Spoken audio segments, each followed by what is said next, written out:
Pledge allegiance to the flag of the United States of to the republic with one nation, indivisible.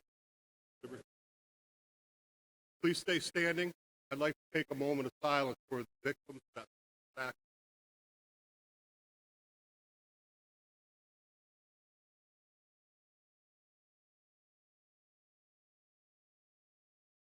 Thank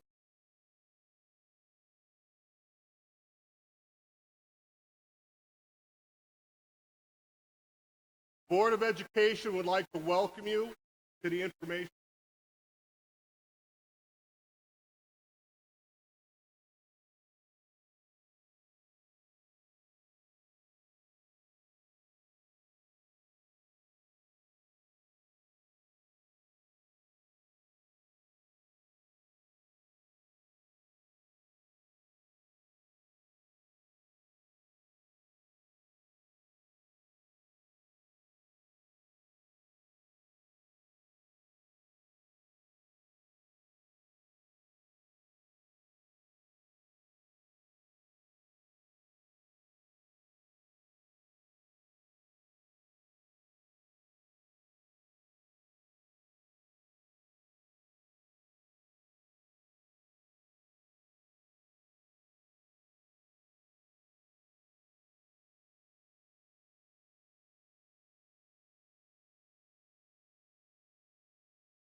We're picking this up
Want to engage?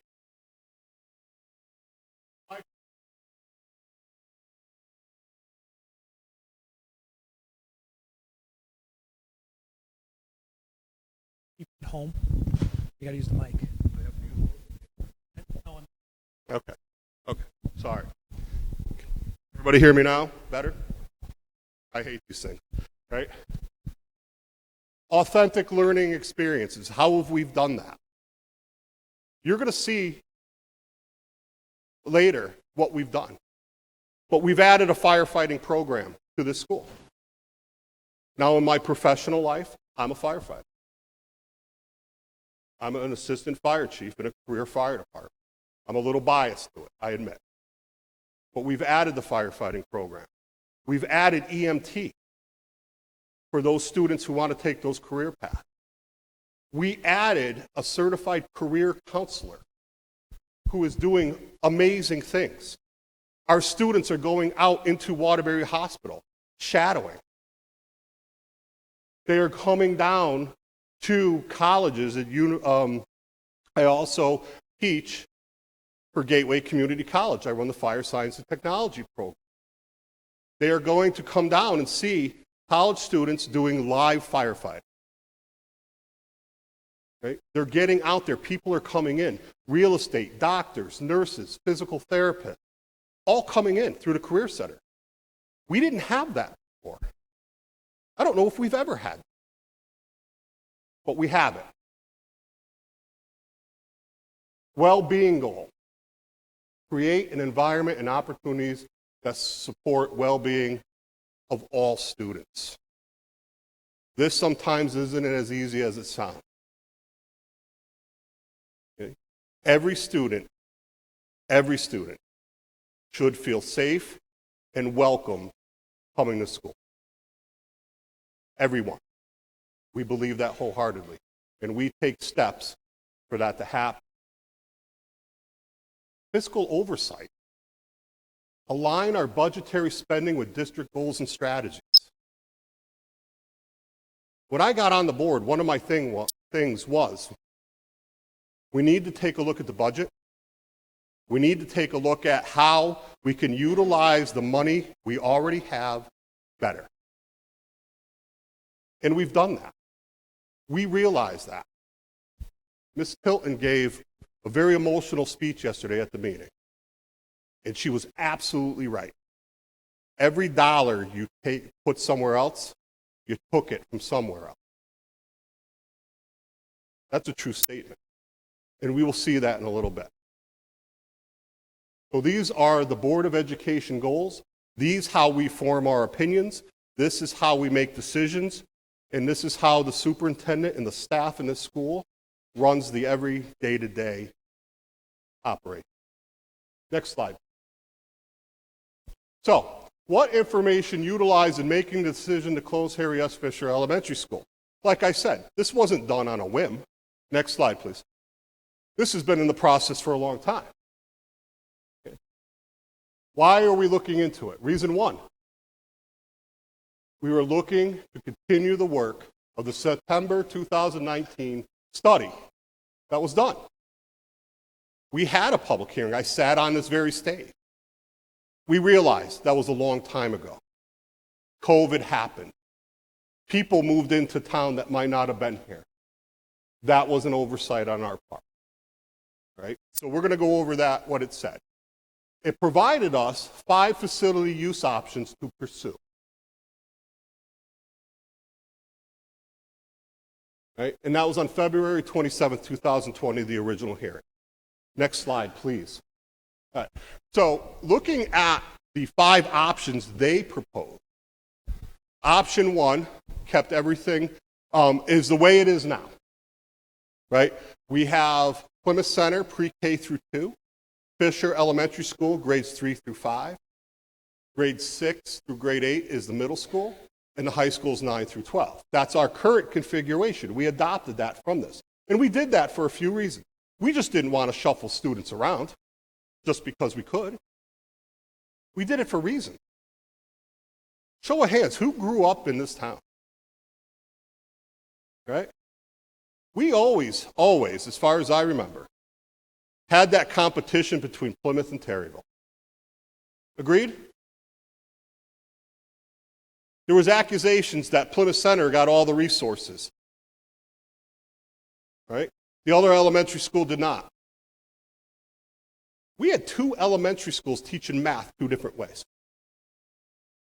How does that happen? So we recognized the problem that was brought to our attention, and we eliminated it. This is why we chose to put Plymouth Center pre-K through 2 and Fisher Elementary grade 3 through 5. Every child is taught the same way, has the same resources, and has the same opportunities to learn. And from what I see so far, by the grades, by the students, it's working. It worked. Okay? Option 2 that they proposed, Plymouth Center or Fisher Elementary, one of the 2, would have became pre-K through 3. The middle school would be 4th through 6th, and Terryville High School would be 7th through 12th, closing a school. Option 3, Plymouth Center or Fisher Elementary, pre-K through 3, Eli Terry becoming 4 through 7, and Terryville High School would be 8 through 12, grade 8 through 12. Option 4, Plymouth Center being pre-K through 6. Fisher being K through 6, which unsolves the problem that we had fixed. And Terryville High School being 7 through 12. Option 5, pre-K through 2 at Plymouth Center, 3 through 6 at Fisher Elementary, and grade 7 through 12 at Terryville High School, closing the current middle school. So if you see, all these options, except one, close the school. Every one of them. Now, further on, and this is I think where it got a little confusing. The board at the time voted to go with either option 1 or option 5. Is that correct, Mr. Falcone? If I remember? Option 1 or option 5 at the time. We implemented option 1. And this was done by the New England, and the study is available online. We posted it online. Is that correct, Mr. Falcone? We posted it online so you can go and read through it. Next slide, please. Okay, so why? Well, here's another reason. Student enrollment in 2008 was 1,913 students. Now, this data is from the firm that did the study the other night for the downtown revitalization. This is their numbers. As you can see, student enrollment is declining. In 2003, we're at 1,306 students. We've lost 607 students. We are down 31.7% in enrollment. Almost not a far cry from half. Right? 31.7% decrease. Now, this isn't unique to Plymouth. It's not. This is statewide. This is other areas of the country are going through the same thing. Okay. The study that we had done, they had projected in 2028 that our enrollment would be down to 1,172 students. A huge decrease. A huge decrease. Next slide, please. Reason number 2 we look at. So we try to look ahead, which is something as humans we don't always do. We don't look ahead a year. We look ahead like 5 years, 3 to 5 years. Currently, the Plymouth Board of Education receives the Smart Start grant from the state of Connecticut. That aids us in our preschool. Right? It's in the amount of $75,000. It is scheduled to end at the end of this school year. The state has not said if they are going to renew it. $75,000 is a huge hit to our preschool program. Huge. So we're looking at ways to possibly change that. Now, another added thing, the state of Connecticut adjusted the kindergarten enrollment age. You used to have to be 5 by January 1st. You now have to be 5 by September 1st. Now, there is a way the parent can do that, but the state doesn't have an assessment. They're not going to do that. It's up to the school district. So what does this mean for us? Well, that means 12 students who would have went into kindergarten are not going. They're going to stay in preschool, which means that's 12 less spots for other students to get into preschool. We work currently off a lottery system. I get phone calls, and I'm sure the rest of the board gets phone calls every August. I want my kid in preschool. I want my kid in preschool. We don't have the room. And I could tell you, we lose the grant, I don't know what preschool is going to look like. And I believe that preschool is extremely important. Development, it's not daycare. They do actual things. They learn. There's a whole curriculum that goes with that. It's accredited. And it's important, even from the social aspect of children being around other children. I don't understand why we wouldn't want it. So, that was the other reason, to try to overcome that. And one of the solutions was, with the savings from the closure of a school, we would be able to offer universal pre-K for every 4-year-old in the town of Plymouth. That means every 4-year-old would have the same opportunity to go to preschool.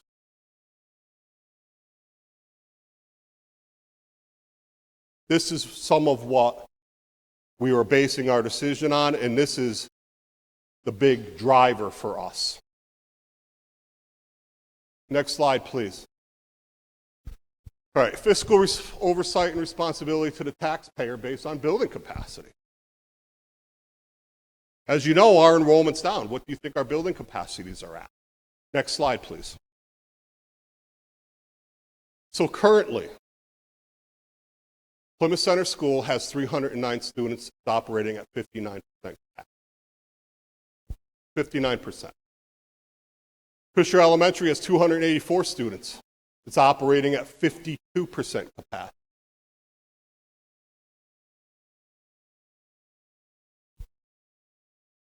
Eli Terry Junior Middle School, 284 students.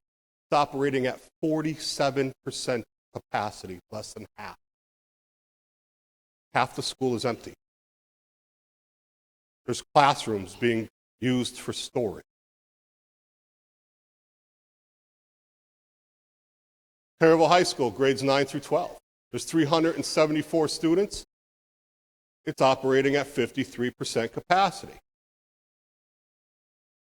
Now, I don't want to get into the debate of 15 years ago, right? When high school was built. There was a debate whether we needed to build the high school or not. Late. It's built.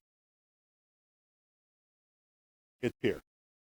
So how can we, as the board, look ahead, solve some problems?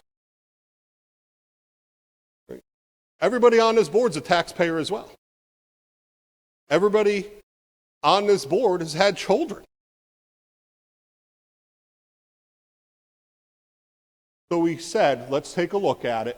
Let's come up with some configurations, and let's see if closing a school makes sense if that helps us out. And it did. It did. It didn't solve all our problems, but it solved some of them. So we went back to the original study, and we started looking at those options again. Proposed configuration of building capacity. So if we did close Fisher Elementary School, and we did go with the option that was originally voted on and rescinded, Plymouth Center would have universal pre-K for all 4-year-olds through 2nd grade. It would bring that number up to 345 students and would only bring the building capacity up to 65%. So if for some reason we had a baby boom and everybody was having 4 or 5 kids in town, or we built this huge apartment building, we have plenty of room. We have a huge contingent. We're not worried. Eli Terry Junior Intermediate School, grades 3 through 6, that would bring it up to 392 students. Again, 65% capacity. Less than 3/4. Taryville High School, which would be impacted the most, if we made it 7 through 12, it would have 550 students in it. And it would still only be at 79% capacity.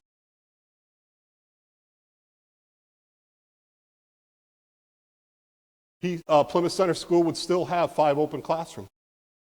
Eli Terry would still have 6 open classrooms, even after the configuration. So if you look at it, the answer, can we close the school and have enough space? Yes. We probably had enough space. We could have done this 15 years ago. But we didn't. We didn't as a board. I can't speak for past boards or committees or town councils, but we didn't. We didn't do it. We moved forward and we built the high school. Okay? Next slide. Okay, so breakdown of our budget. Here's the other reason. Who thinks we pay too much taxes in town? Just one of you? Right? Right? All right. So we have to keep, and I know it's tough, we're very passionate about our children. Right? Very passionate. Understandably. We should be. But we also have to think about our citizens that no longer have children in the school system or never did. Our proposed budget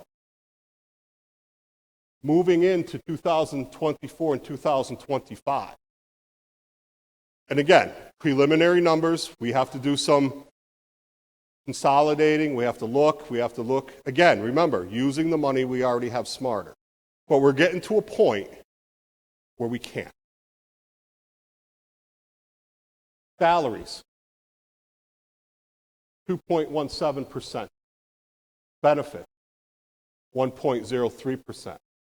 $566,997 and $269,988. The bulk of our budget is people. It's staff. It's the teachers that are in the classrooms every day. It's the paraprofessionals that are there for our students that have special needs or need special accommodations. It's the school nurses. It's the custodians. It's the IT department when our kids break their Chromebook and we don't know what to do. It's all of those things. It's the superintendent who's in charge of it all.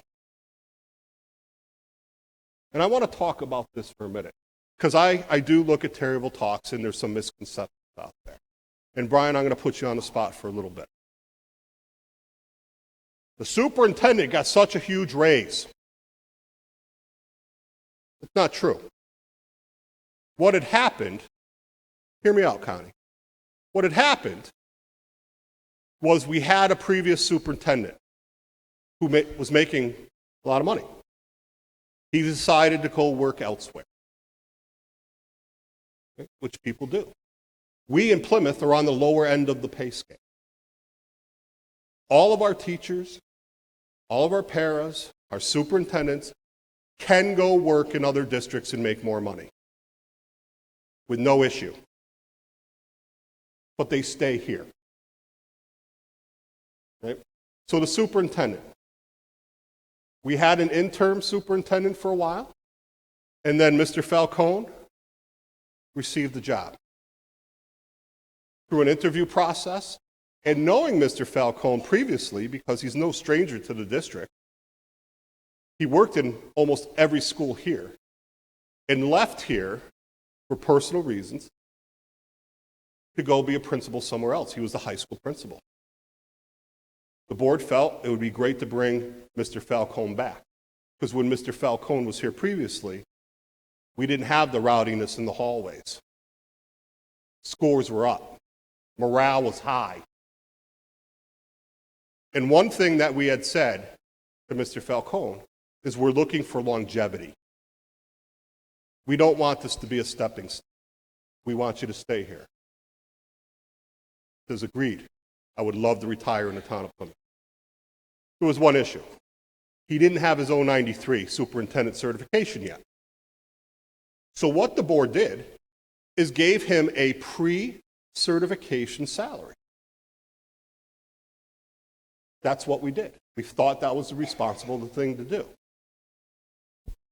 And on his own time, and with his own money, he went back to school and obtained his 093 within the year. Town didn't pay for it, not a dime. He did it on his own. And that increase you see was his post-certification salary. Not unnormal in any realm of business. Okay? That's what we did. The other thing that I hear is, oh, you have an assistant superintendent. You're right, we did. We just did that recently. I'm going to explain to you why. We didn't create another position. We're not top-heavy at central office. If Mr. Falcone, not wishing this upon you, by the way, fell ill and needed to take a couple days off or a few days off, who was going to steer the ship? In the past, you know who that was? The business manager. Nothing against you, Matt. But what the hell does a business manager know about education and human resources and children in the school? Nothing.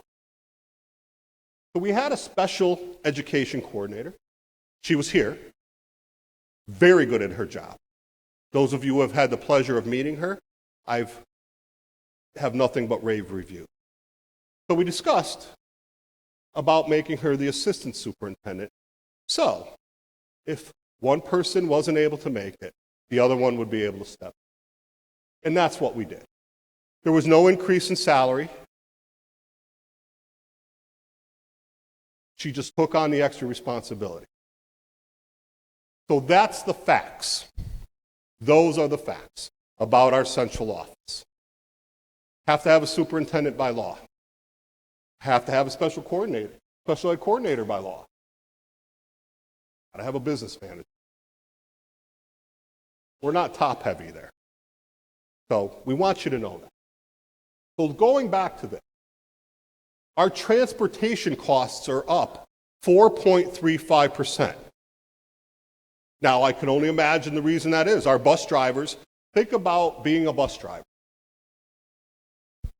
I can't personally, but being a bus driver, the responsibility of having those children on your bus and what they were making at the time was shameful. The one thing COVID did for us is it corrected some of the market. Salaries that were low now were coming up because competition was out there. Or you just couldn't get them. We couldn't get bus drivers. And that's not just in Plymouth. That's everywhere. That was nationwide. So our transportation costs are going up 4.35%, which is on the low end from what else I see out there in other districts. Special education transportation. That's a specialized mode of transportation for our children that have special needs. That's going up 3.5%. Special education outplacements. What this is, and I'll explain it to you, is there are children that have special needs that we cannot meet them in this district. We can't meet their needs in that district. So they go to other places that specialize in their own needs. We still have to pay for the transportation to transport these students there and back. That's up 8%. 8%. So as it stands right now, the Board of Education has to go to the Board of Finance. Please don't have a heart attack. With over $1 million increase this year. What do you think the taxpayers are going to say about it? Right? You don't even have to say it, right? How do we, as a board, being fiscally responsible, go to the Board of Finance and say, we need over $1 million.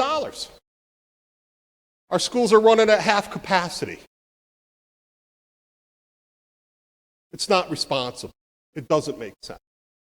Now, granted, the transfer of costs, because for those of us who don't know, or maybe you do know, the Board of Ed is separate from the town. If the Board of Education turns the building back over to the town will assume some of those costs of maintenance and upkeep. That's inaccurate at that, right? But it'll be a reduced cost. We're not keeping the school at 68 degrees through the winter. We may keep it at 50 degrees. The electricity use, the power use in the building will be reduced in that building. Then the town, if we do turn the building over, will decide and develop a plan what to do with it.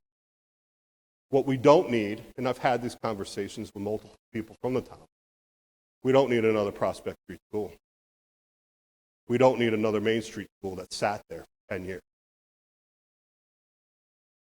Right? That's irresponsible. So I have confidence in the town, whoever it's going to be, that they're going to do the right thing and come up with a plan so that doesn't happen. So how do we do that? And just so you know, 1 mil in the town of Plymouth is $772,572. That's the number that they take. 1 mil is worth that. And they take that and they multiply it by your assessed value. Do you think that the town and the taxpayers are going to go for raising the budget 1 mil every year to come up with contractual obligations? No, I can tell you no. And these are all things the board has no control over. None. Through negotiations with salaries and benefits, we have a little control. But we have collective bargaining agreements in place. And in the state of Connecticut, teachers can't strike, right? Policemen can't strike, firefighters can't strike. So in place of being able to strike, they have collective bargaining. And what we can do is if we disagree, right, if the board says, well, we're going to give you 3% a year, the union can say, okay, well, we'll see you in arbitration. And there's an arbitrary board that comes up, and they mediate, and then they try to come up with a resolution. If the mediator says, no, you're going to give them 5%, that's what we're giving them. We don't have that control. And from what we've seen so far, it looks like it's going to trend on teachers will get a 4 to 5% increase every year. There was legislation that they wanted the minimum salary a teacher can make is $60,000. That would be a huge increase to our budget. Huge increase to the taxpayer. We wouldn't have a choice. We would have to pay. And I'm not saying the teachers aren't worth it. They are worth every penny.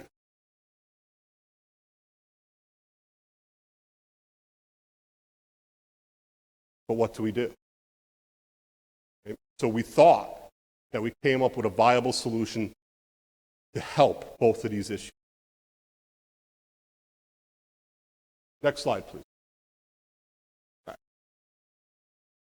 So what would it do for us in a positive manner? Okay. Again, we talked about the universal pre-K for all 4-year-olds. It would increase the percentage of students that are prepared for kindergarten. Do you know why the state of Connecticut moved the age? Because we were finding, or they were finding, a lot of children weren't ready for kindergarten. Now, I can't speak for the state. I don't know what studies they've used. They moved the age. I don't think anybody in this room, I know a lot of you, would disagree that we want to give every child every possible advantage they can. And we wouldn't want them to start their academic career behind. The question is, how do we do that? Okay? So it saves parents money on private pre-K enrollment. So what we mean by that is we have a business in town that does have a pre-K program. Just to go to it with no before care or after care is $180. That's a week, correct? A week. $180 a week. With the before and after care, it's $195 a week, almost $200 a week.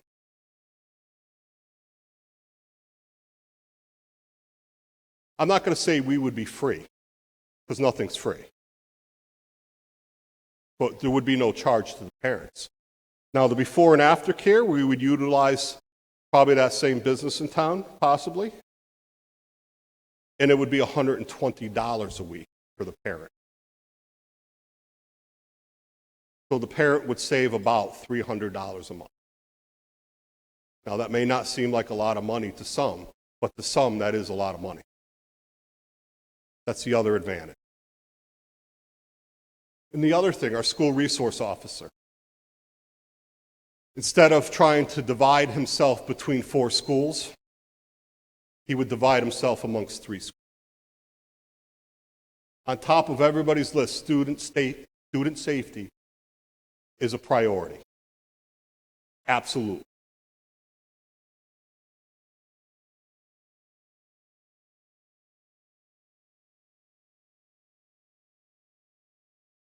The middle school. Transition students to grade 7 and build academic independence by keeping grade 6 in elementary school. What do we mean by that? The thought was, if we keep grade 6 back a year, that would be another year of innocence. Right? I know. Right? I laughed, my daughter laughed, we all laughed, right? But, and it would be better to prepare them for later on. And again, the school resource officer. The high school. And I think this is a sticking point. This is a sticking point for those parents. Understandably, justifiably, we get it. We understand. Right? Increase the number of elective opportunities for our grade 9 through 12 students by moving our grade 7 and 8 unified arts teacher to Taylorville High School. They would have more opportunities for elective. And how we would do that, instead of the teachers being in 7th and 8th grade and having 2 periods off, if they chose, they could possibly teach an elective during those times. Right? We've added a foods program, that STEM program. I don't know if all of you know Miss Fowler. Fantastic job. Phenomenal. Kids love it. Parents love it.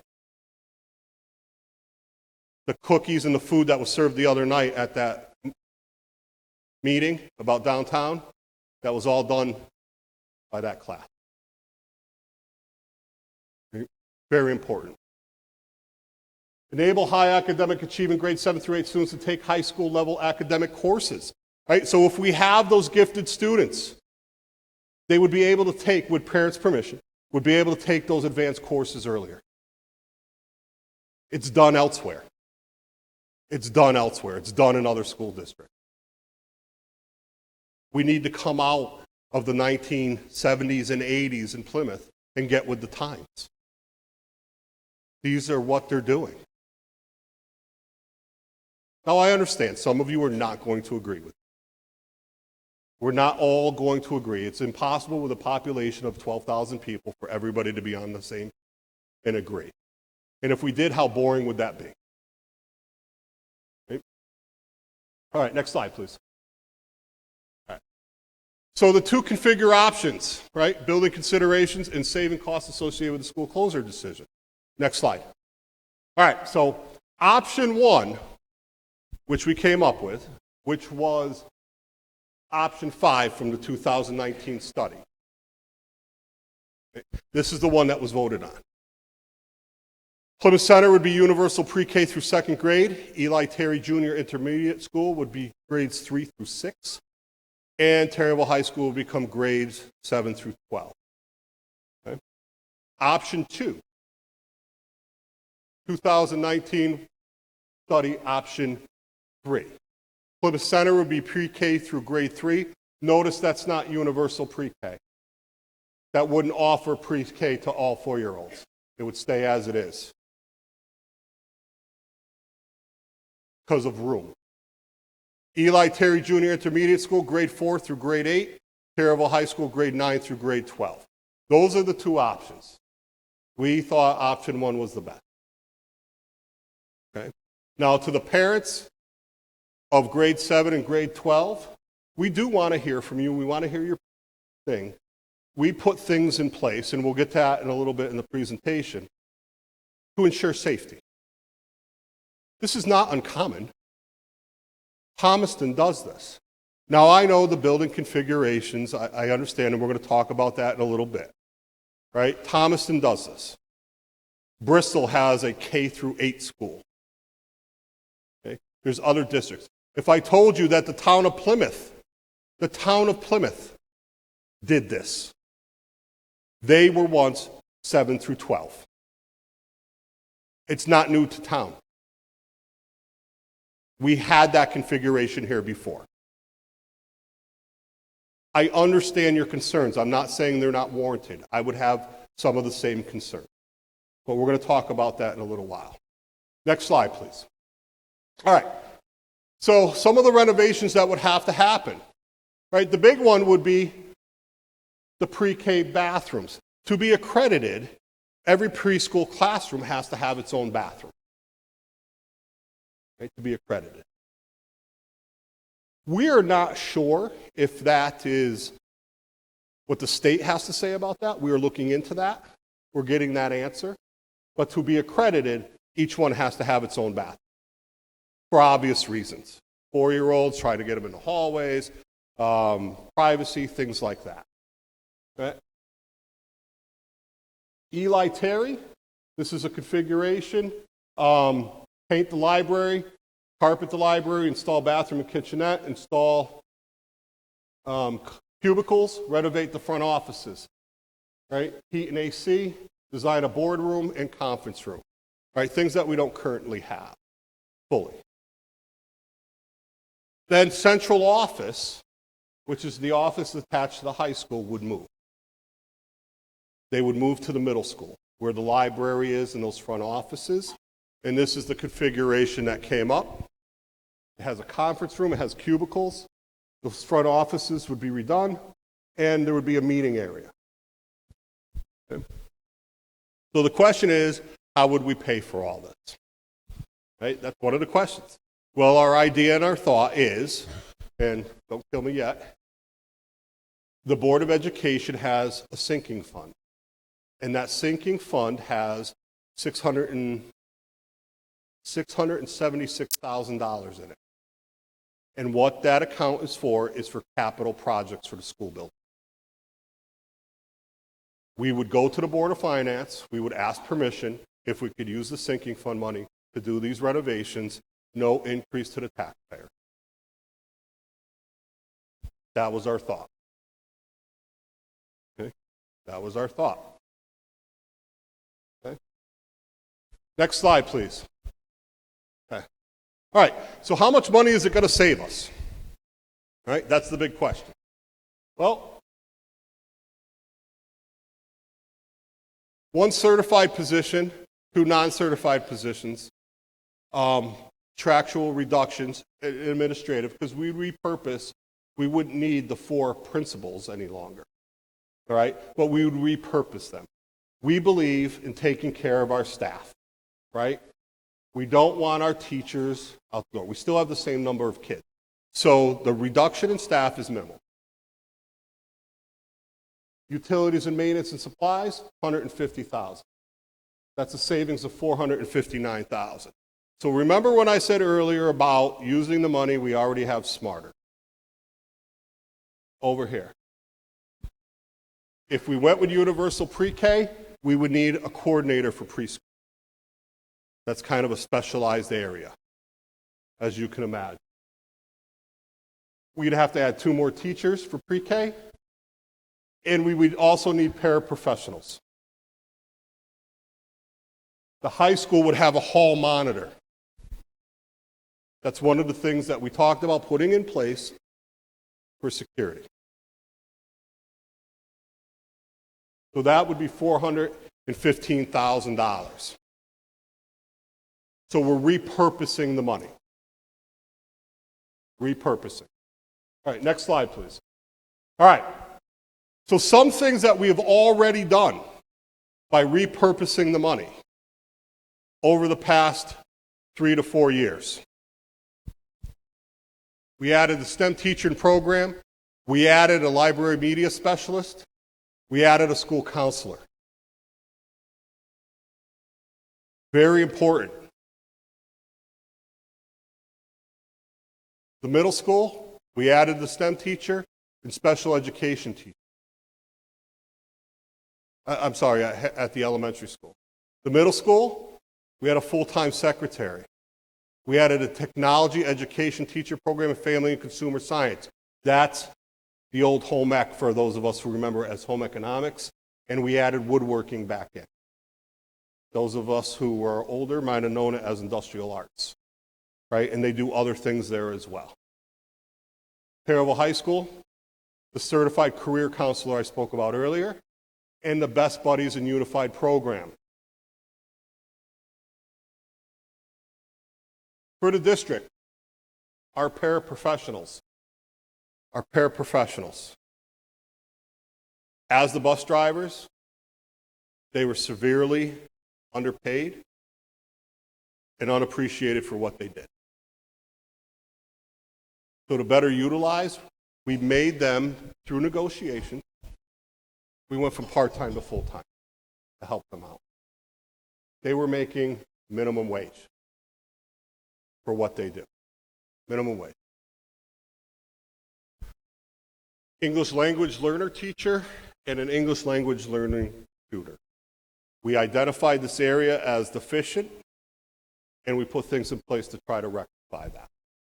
This is all using money that we had smarter and budgetary increase from the. Next slide, please. All right. So some questions that we have seen. I'm going to try to answer them. Why did you decide to close Fisher, not Eli Terry? Well, if we saw the gymnasium at Fisher School versus the one at Eli Terry, it's night and day, right? The cafeteria as well, right? The cafeteria as well is very small at Fisher School. It served its purpose when we were there, but the cafeteria is much larger at the other school. And the building is set up a little better. How will you separate the 7th and 8th grade students from the older ones, depending on the building configuration? Well, great answer, and I'm sure that's on your mind. The third floor at Terryville High School here would be dedicated to the 7th and 8th grade students. There would be doors added. There would be different bell times. We've done our research. This is what other schools do. This is how they get around it. This is what aids them in success. We've talked to the principal of Thomaston. They have no issues. None. Okay? Different bell times, different lunch waves. Okay? Yes, they will be passing the halls at different times. They will have to come down for gym. They will have to come down for the cafeteria, but those times will be offset. Now listen, we are open to suggestions, 100%. 100% we're open to suggestions. Will be the separate bathrooms for 7th and 8th grade students? Yes. They're on the 3rd floor. Separate. We know in every school district, bathrooms are always an issue. Right? And the other thing that we would put in place is we have a bathroom monitor now. We'd make sure that there was a bathroom monitor there. Remember when I said students' safety is our number one priority.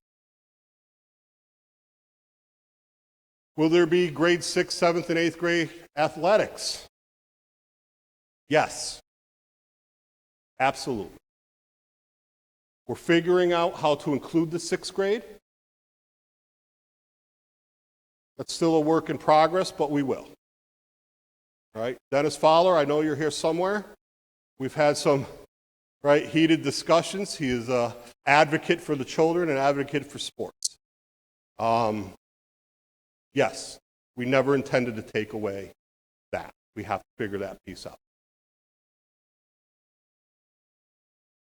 Would there be recess and playscapes at Eli, Terry, if Fisher closed? Of course.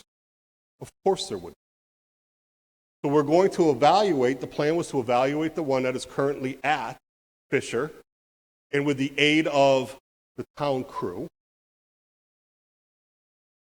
move it if it can be moved. If not, we'd have to look into purchase. But yes, we're not looking to take anything away from children. Not at all.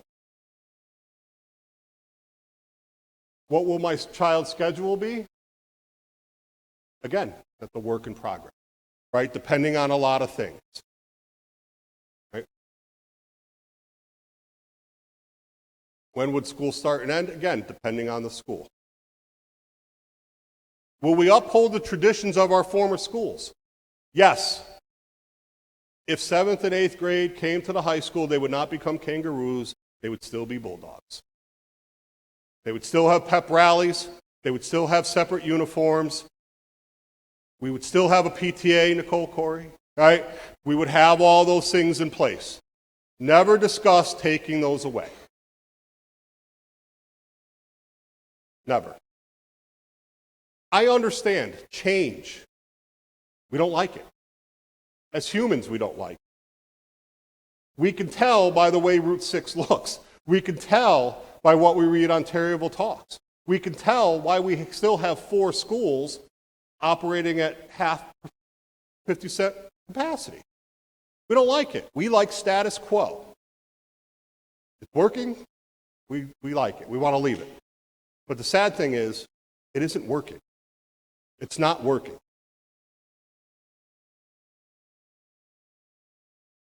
How will clubs be impacted? They wouldn't. If anything, they would enhance.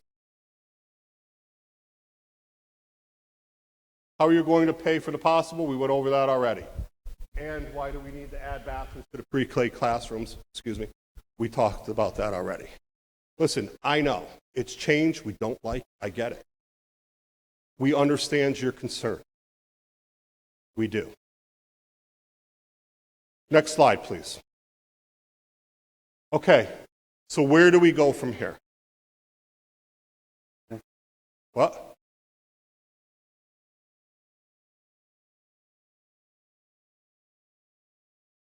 Go back. All right, number 10. How would courses that need to share the same space run? Well, that's a great answer. Mr. Falcone, would you have an answer for that?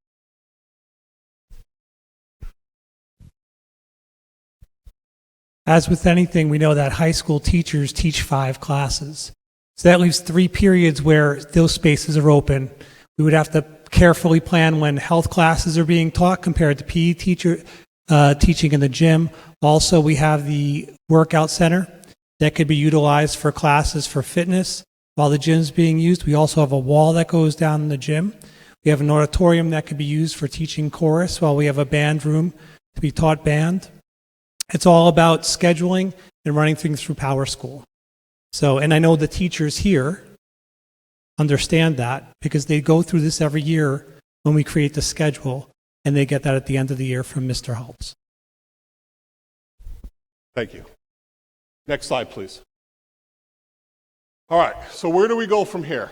And what are our next steps? Well, we rescinded the vote, as everybody knows. Like I said, this was a work in progress for a long time. And it was an oversight because it was so long.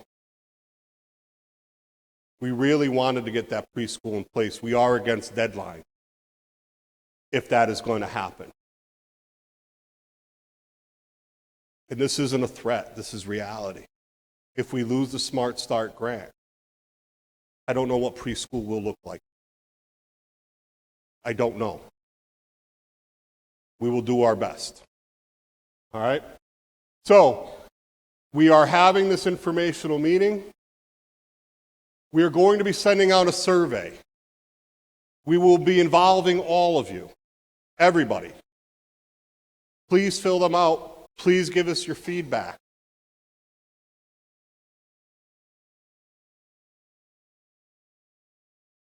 We will also be hosting a second informational meeting as more information comes in. All right, we will be able to do that.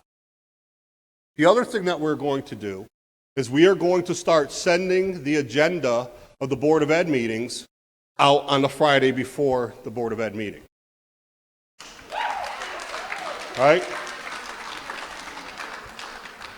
We are going to do that. We want you to be behind us. This is a team. This isn't the Board of Ed against the town or the town against the Board of Ed. It's definitely not the parents against the Board of Ed or the Board of Ed against the parent. We're a team. We are of a population of 12,000 people. We need to join forces, and we are not going to move forward divided. We're not. We're status quo. All we hear all the time is, oh, the town hasn't moved. The town hasn't done that. The school system's done that. The grades are not up. We're looking to make this better for everybody. All students. And I know maybe some of you in here don't want to hear it. Maybe some of you do. For the population that doesn't have students in the school system either. It's not fair to just think of ourselves. We're a community of 12,000 people. Okay? The other thing that we're going to start doing is, Brianna, right? I saw your post on Terryville Talk. You're absolutely right. So the post was that the town doesn't have any formal training as far as procedures on what agendas, FOI, all those things that go into meetings now. Correct, 100%. So we are pursuing that training for the board. So we have that. So this will not happen again, right? Education. Okay. We will share our discussion points and possible action with regard to the future closure of Harry S. Elementary School and reconfiguring the Plymouth Public School District. I don't know, in what I've heard over the past few days or past week, is I didn't hear so many people that were against the school closure. They were against how it was done or how they thought it was done. Right? Some of you will always be against the school closure. I understand that, and that's okay. But the consequences going down the road, either the mill rate's going to go up or we're going to cut services. Those are our two options. We pay more or we cut. We don't want to cut. We want to keep moving this train forward. We want to keep moving in a positive direction. But we need your help to do it. And we're not unique. I work in another town where everybody wants the best schools, the best roads, the high-rise buildings, the nightlife, and as soon as a snowflake hits the road, we want it gone. But we don't want to pay for it. We don't want our taxes to go up. Those two don't really equate. Unfortunately. I wish they did, but they don't. Okay? So, after discussion, after input, after surveys, the Board of Education will revote on the issue. We will revote at a later time, once we've heard your input, your comments. Maybe we missed something. Maybe there's something that we need to look at. Maybe there's something that we didn't think. Right? We did a lot of work. There was a lot that went into this. We had designs drawn. This wasn't something that we said, oh, well, you know what? Let's close it. There was a lot of work that went into this. And there was a lot of work that went into this through COVID as well. Okay? So, next slide, please. All right. Do we want to take a 5-minute recess? Board? Okay. All right. All right. See, we're hearing you. All right. So, guidelines for the questions and answer period. We know that we have differences of opinion. We want to hear your opinion, but we ask that you be respectful. Respectful. Individuals are limited to 2 minutes per speaker. You cannot gift your time to someone else. Now, if we are answering a question for you, that doesn't go against your time. Right? Mr. Timekeeper? Right? It doesn't go against their time. Questions and comments should only be directed to the Board of Education. Okay? Not amongst each other, not political opponents, right? To the Board of Education. All questions and comments should be related to the closure of Harry S. Elementary School and a new potential district reconfiguration. Okay? So I know some people have already signed in up here. We try to answer as many questions for you tonight as we possibly could. I know we didn't answer all of them. I know there's information that some of you didn't want to hear. There's information that you don't agree with. That's okay. We don't have to be mad at each other. It doesn't make us enemies. All right? All right, so who's number one on the sign-up list? All right. We just ask that you say your name and your address for the record, please. Good evening. My name is Gregory Denote, and I live at 74 Ridge Road in Terryville. I'm going to make it brief.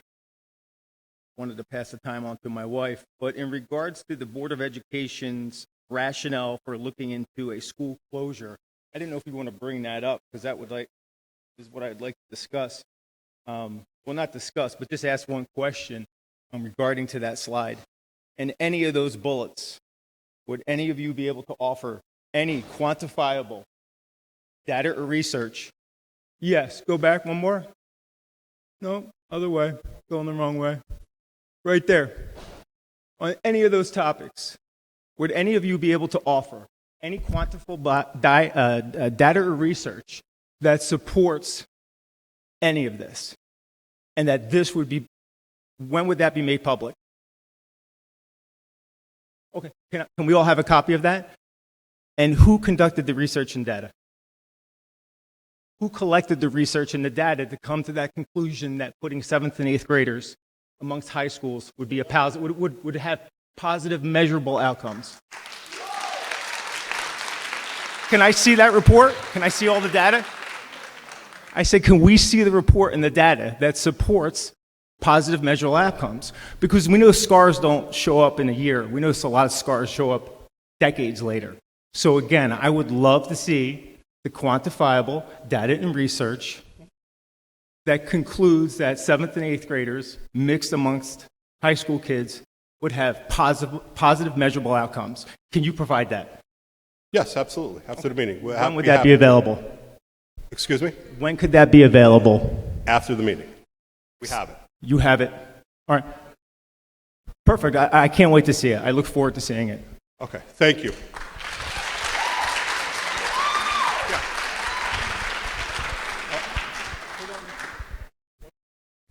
I just have a point of clarification. There was a comment made, with all due respect, about mixing kids. And I don't know if you're assuming that they're going to be in the same classes together, in the halls together, or if that's fine. But I'm just clarifying your comment. So if it's in the classes, if it's in the halls, those are the things that we're going to do to try not have the kids in the same locations at the same time. So I just wanted to clarify. So.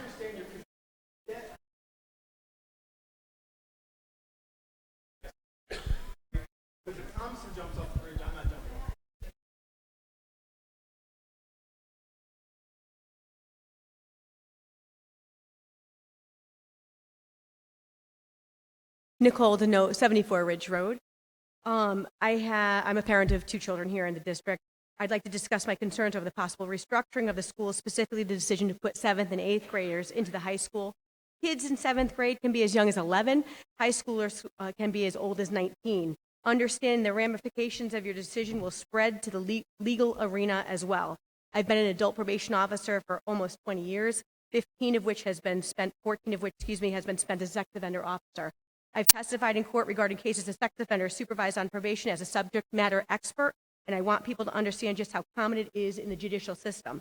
The current age of sexual consent in the state of Connecticut is 16. That means that anyone 16 years of age and over can consent to having sexual contact with another person 16 years and older. It's a social norm for kids to date within their own school. If the restructuring of the school system leads to 7th and 8th graders being in the same school building as high schoolers, it will become the norm for older students to date and engage in sexual contact with kids who are legally unable to consent. Here are some real-life examples. An 18-year-old senior boy dating a 14-year-old freshman girl. Families are aware of it and are accepting of the relationship. The boy cheats on the girl, breaks up with her. She's devastated, threatens to hurt herself, goes to a school counselor. The counselor calls DCF because she has to, and the police get involved. Okay? They don't ask if he's a good kid. They don't ask how he's doing in school. They just want to know what their ages are at that point. Even though neither the girl nor the family wanted to press charges, and even though she said she was a willing participant in the sexual activity, the difference in age is all the law needs to hear. The boy was arrested 18 months later, convicted of sexual assault in the 2nd degree, a Class B felony. The now 19-year-old boy was placed on probation and the sex offender registry for 10 years. The situation happens more than you can realize. Girls get pregnant, and the medical staff at their doctor's office or the hospital at the time of birth have to report this type of information to DCF, leading to an arrest. Let's say someone with this age difference physically abuses their partner. Now a domestic violence report quickly turns into a sex offense.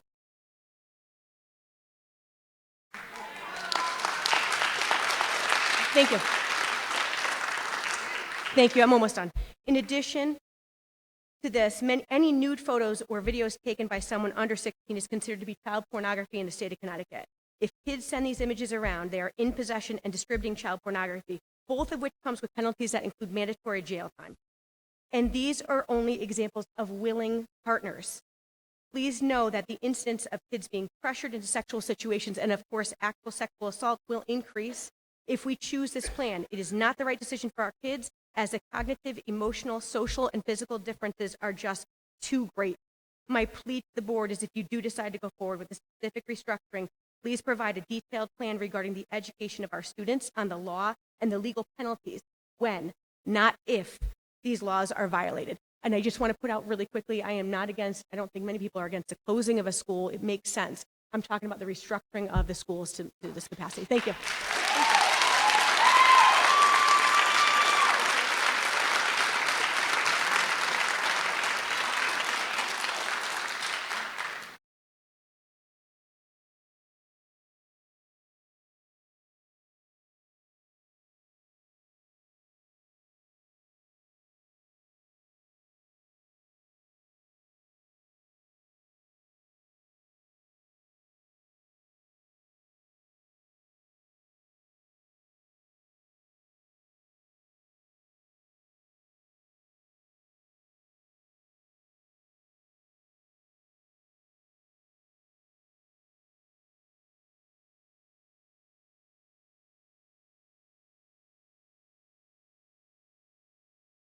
Excuse me, I just want to add my name.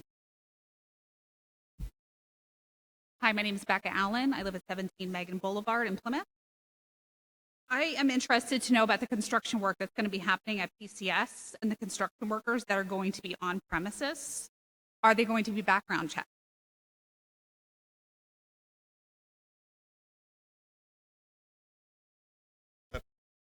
Yes, there's additional bathroom.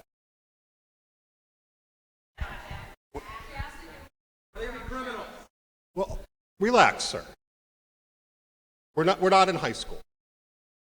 Okay. So PCS, the bathrooms will be added. Any contractor that comes into the school system, there will be background checks, and that will be provided by the contractor. We do have staff that has a P1 license. He already works in the school district, and we would be relying on him to do a lot of the work, plumbing work as well. But to answer your question, yes.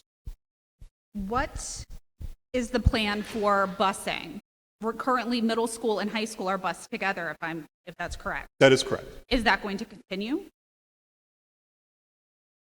I really don't want my third grader, who's going to be 7 in third grade, to be busing with 19-year-olds.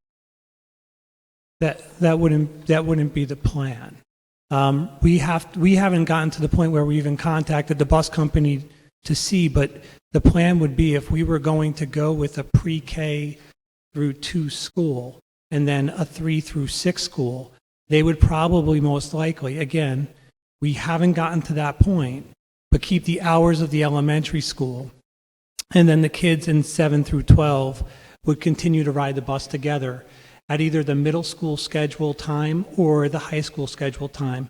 We haven't worked with the bus company on that yet to see the logistics on that. So that kind of leads to my next question, which is, why are we looking to move so quickly when it seems like there are so many unanswered questions? Are we going to be disrupting 1,300 students to accommodate, the 44-year-olds that might be joining the program?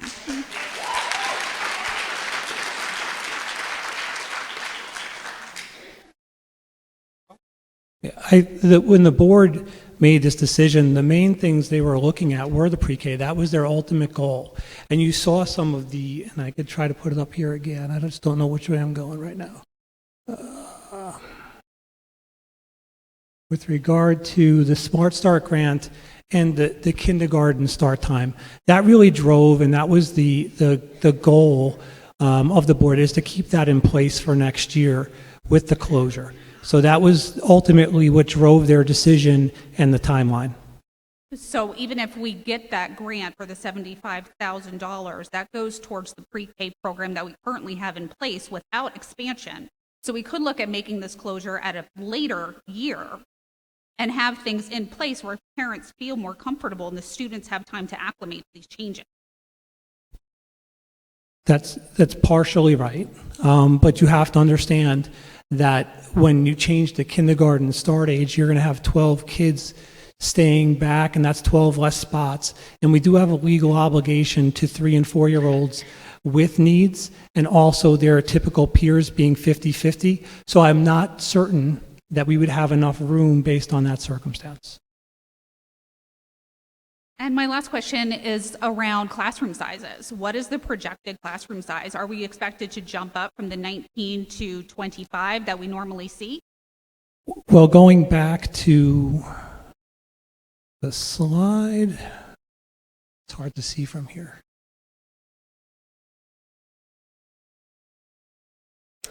It wasn't listed up there. So, but if you could for a second just let me answer the question. The answer to the question is, we're losing 1 certified staff position in this. We're not eliminating positions. We're closing a building, and the people would be moving. And so it's not a matter, there won't be an impact on class size, is my answer, and that's kind of what the board saw. Oh, and I'm sorry, I do have one other observation if I still have time. Absolutely. A lot of the one thing that was noted on every single school as a positive was that you would no longer have an SRO that is kind of ran so short across so many schools. But if we live in a town of 12,000 people and we have almost 30 police officers, why do we only have 1 SRO? That is, the SRO is not in the Board of Education's budget, it's in the town budget. And so that would be a decision on the town side. Thank you.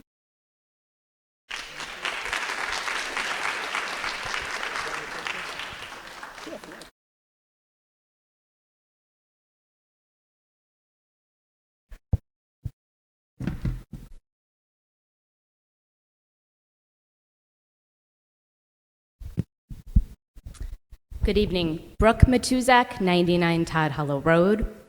I am a 6 through 12 educator. I've been through plenty of change over the last 5 years. I have 2 children in the district. I truly appreciate the rescinding of the vote last night and wish that this information was presented a lot sooner. This is the type of engagement we all wish that we had weeks, if not months ago.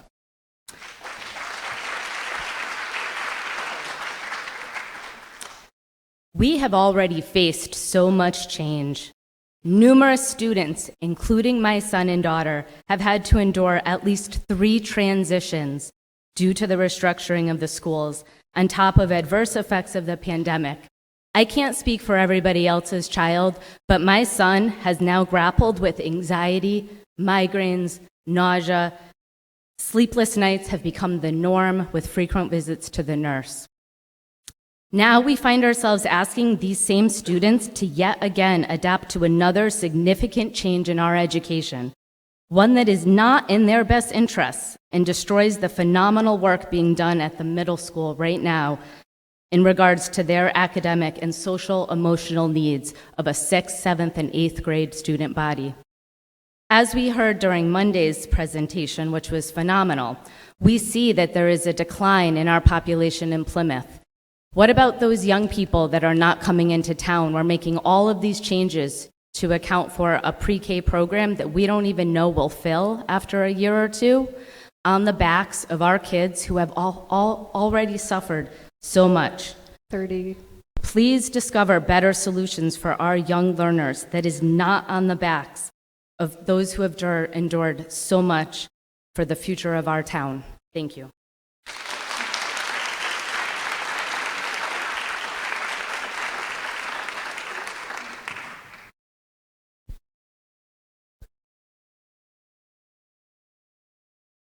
Marty Sanchaw.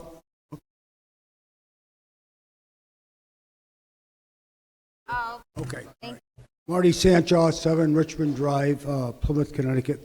I'm going to address my question to board person Pat Perugino. Pat, how did you vote on October 12th, and why did you vote in that direction? My biggest concern is that the town of Plymouth is going to have another vacant building. And we're taking, and I understand what we're doing. I understand we're taking funds from the Board of Education and to make it viable. But the town is going to have this here responsibility to maintain. Thank you. Could you I'm not sorry, could you just repeat what you asked? Lou and I are in the corner, and everything from 7 o'clock on is garbled. Okay. And when this is all over, when I get done speaking, I would like to ask permission for Lou and I to go into the audience, hear what's going on, because we can't hear anything. I asked just how you voted on October 12th and why you voted with that. And Okay, you're asking me how I voted? How you voted and why you voted. And my biggest concern is that the town is going to wind up with another liability that we can ill afford. Thank you. Marty, I voted yes. And I voted wrong. I made a mistake.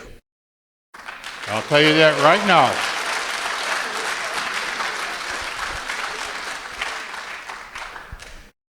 I should have taken and listened to what the superintendent recommended.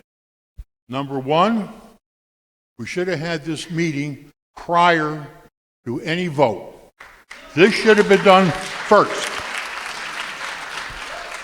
Number 2, we should have had a survey sent out, which I understand, I guess they're going to do it now, but that survey should have been sent out, Marty, to all the people in this town. After that, the survey should have came back to the Board of Education, the entire Board of Education. We should have did the pros and did the cons. and then came back to you folks, because you're the ones that pay the bills, and gave you our answer and asked questions again. Like I said, Marty, you and I are cut from the same cloth. Call a spade a spade. I have to say that. And, Marty, I appreciate you asking me and calling me out. Thank you.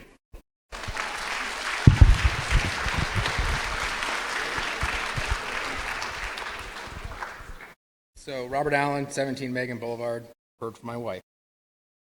My question is, you're writing there we have $459,000 in savings. We're going to spend $417,000, correct? Do the thing. Okay. What expense is the town going to bear managing that property for probably 2 years, 3 years maybe?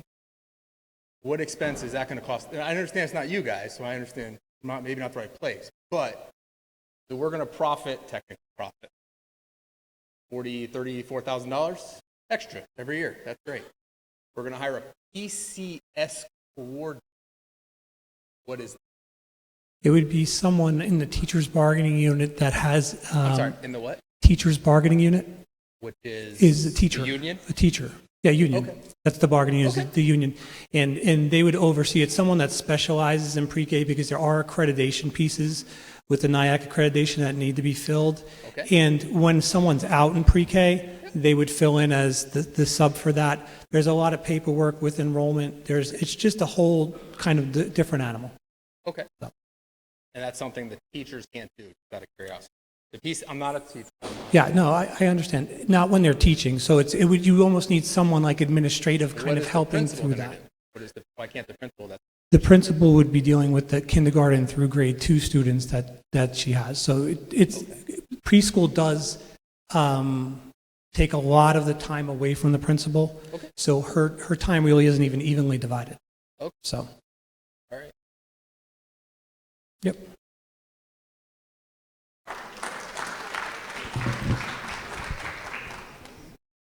Hi, Angela Pianca, 91 Griffin Road, Terryville. Oh, sorry. No, I'm sorry. I don't think that mic is on. Is that on? Yeah. Now it is, yes. Do you mind if she goes, Nope. because she was up first? I'm sorry. Roxanne Perugino, 82 Allen Street, Terryville, Connecticut. First, I would like the board and parents to know that I believe in universal preschool. It's a great idea. It will not only benefit the children, but also help parents with daycare costs. However, I had given the board a list of concerns, about 50 of them, which I never received an answer to. Besides those questions, I also have the following question. When it comes to preschool, will you be busing them? If so, what is the cost? If not, have you done a traffic study at Plymouth Center to see if the road and driveway can handle all the traffic that there will be, because parents will be taking their children to and from school? If any of the answers to my previous 50 questions or to this one is we do not know, we haven't decided, or we'll determine that at a later date, I feel you have not done your jobs. The other concern I have is that you have rescinded the vote to close Fisher Elementary School. I feel that this was rescinded because of the backlash you received and the lack of respect you had for staff and parents, and that the fact that 5 of you are up for re-election and are afraid that you will not get re-elected may be the reason why this was really rescinded.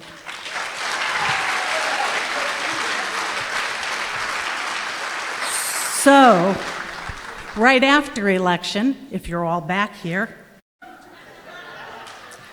will you just vote again and without our input? This board has not been transparent. Things were done behind closed doors in executive session. There have been a lot of what-ifs tonight. 30. And a lot of, work done with no impact to this. I blame most of this issue on the chairman, as he is the designated person the board had picked to run the operations of this board. And I, for one, believe there should be a vote of no confidence in him by the students, parents, and staff and taxpayers, and urge the remaining board to select a new 10 chairman seconds. or make the vice chairman the new chairman, one that will put the children first. And also, yes, I am one of the ones that are running against this board. I'll tell you that. But I've been on the board for 8 years before. I never had a child in this school system. But I am a firm believer in education, and I am willing to pay the taxes for the future of our town and for the children. Thank you.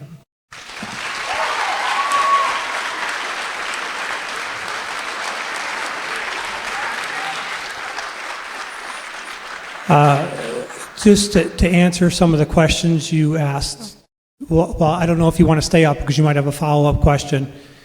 You asked a question about transportation for pre-K. There would not be transportation provided for pre-K as there isn't right now. But there will be transportation provided if we have a partner for before and after care to that location to assist parents. That's that. You asked another question about the study for the Plymouth Center School traffic. Yes. And so we stagger the time for pre-K, and we would probably do the same or similar with start and end times for pre-K compared to the kindergarten, first, and second grade kids as we do now. So those, I don't know if you asked, there's... I just have one remark to that. I have heard from several parents that do have kids in preschool and stuff and say that the traffic there currently is a disaster with the few that you have in pre-K. So if that's the fact now, it'll just get worse. So the other thing you mentioned about this being political. This decision of rescinding the vote dealt with the board hearing the public and hearing how they're upset they were with basically how the decision was made, and they rescinded their vote. This was not a political decision to get reelected. This was a matter of trying to do the right thing and making a wrong a right. But if they never said anything, or if only a few people said it, once again, the public would have never known what really happened, and you would have never rescinded the vote. And they can, no, I'm saying if the parents never got on Terryville Talks or wherever else and started complaining, things would have never been rescinded. And thank God for parents, taxpayers, staff, and everybody who has actually gone on Terryville Talks and talked to people and got in an uproar. There wouldn't have been no input by any of these people or the staff if they didn't get involved. And that should have never been. And then the final piece I would just address. And I don't think, Mr. Falcone, you should be the one answering to this. I think the board should.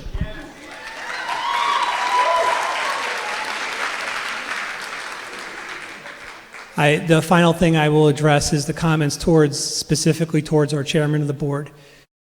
The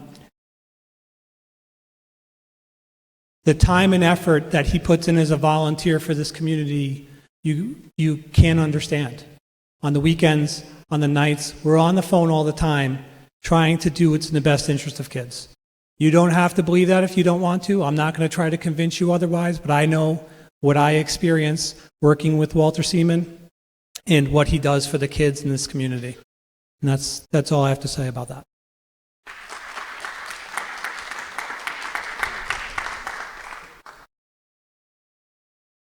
Hi, I'm Angela Pianca, 91 Griffin Road, Terryville.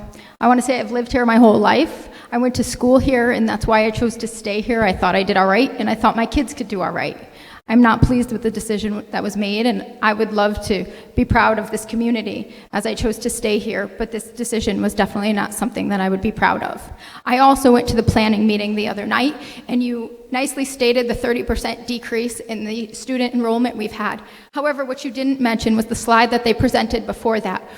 We are very top-heavy. We have many more seniors in this community, and we do not have a great deal of families that are raising children here. We need to be conscious of that, and if we want to raise this, we should be making decisions that are going to bring in our school system is something that that generation or that population is going to look at if they want to come to our community. And that that age group of people are the ones that spend money and that will help improve our community. You all mentioned that you have children, but only one of you, I believe, will have a child that is affected by this decision. So that is a concern too. You mentioned safety, but what I'm most concerned about is the psychosocial aspects that my children will face. Yes, I'm concerned about their social, but their mental well-being often goes unnoticed. You don't see what they struggle with when they come home, the anxiety or what some older kids said to them. You don't see how the bus ride to school even made them nervous as my middle schooler rides with the senior. And as far as the preschool goes, I am somebody that would potentially benefit from a free pre-K program, but by the time you factor in the before and after care that I need, because I work a 9 to 5, I'm not saving any money from what I currently pay from a program that includes the before and after care in it. So I don't really see the benefit that my children are going to have, and as I said, I will have one in each of these schools that would be affected by that. I also would like to know what's going to happen with the school fields at the school that will be closing, as that is one of our biggest outdoor resources for kids. I often go to the field to use it myself. So if we do middle school sports, we'll be bussing them over. This doesn't seem like the most ideal thing. And as far as any other notes I had, also, if we use that sync fund, how long does it take to rebuild that money in case we do need it for something else? It seems we'll be depleting it quite a bit. Those are the majority of my statements and questions.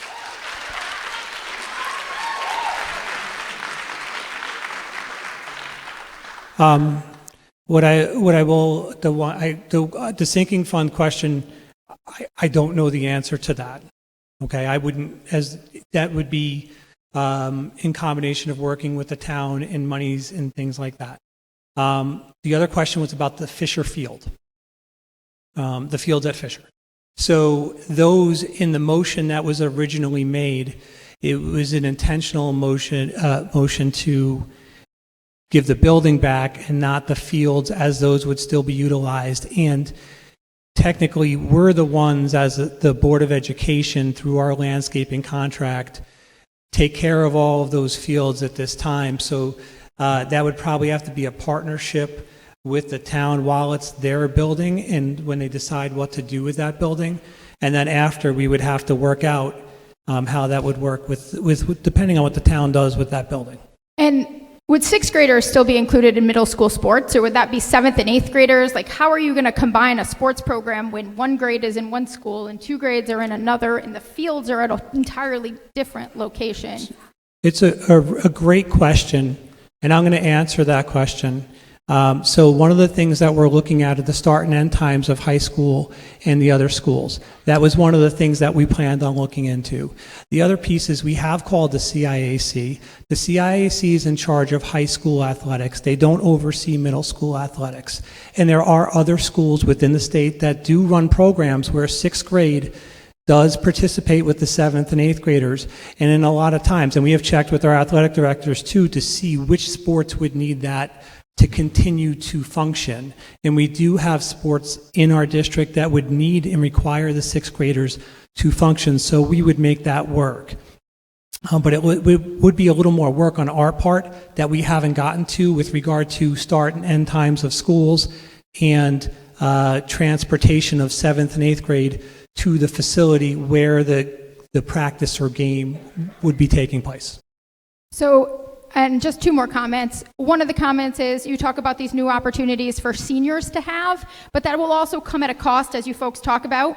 I imagine sixth graders will no longer be offered Spanish, as the Spanish teacher will then need to come to the high school, and that's been a great opportunity for my sixth grader. And the other last comment I forgot to mention was something from the meeting the other night that the gentleman talked about that gave the presentation. He said known unknowns. One of the big things you want to report here is that by turning this school over, it's going to save taxpayers dollars, and we need to be mindful of the population that doesn't have children in the system. But it's a known unknown. We don't know what the town is going to do with it, and we don't know what additional taxes that's going to create by trying to turn that building into something other than a vacant building, hopefully.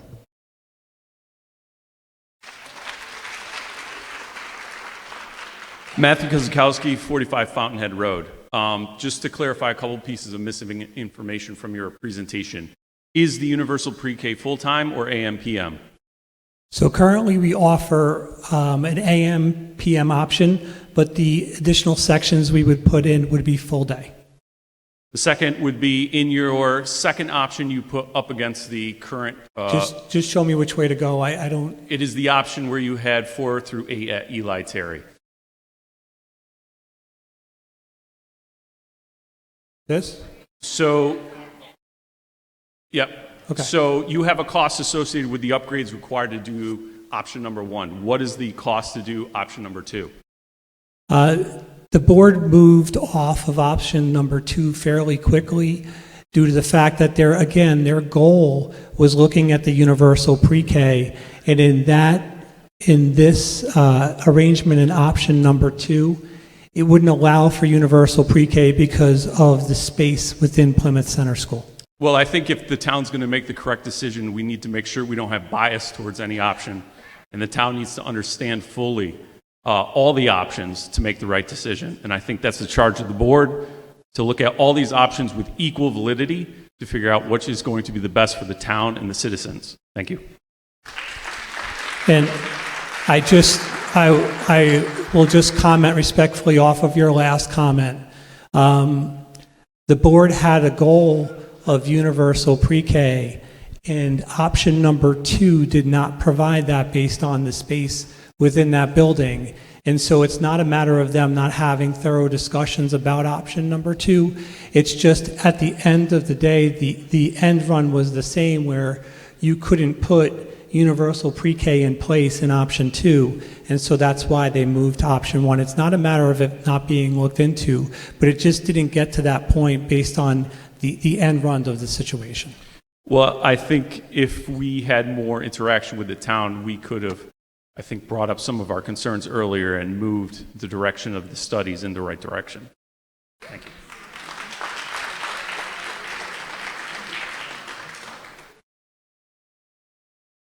Hi, my name is Erica Lavoie. I live on 2 Magnolia Lane in Terryville. I have 2 kids that will eventually be part of the school system. One is there right now, 5. So one of the statements that I wanted to touch upon quickly, and I'd love to hear from all members of the board, not just Walt.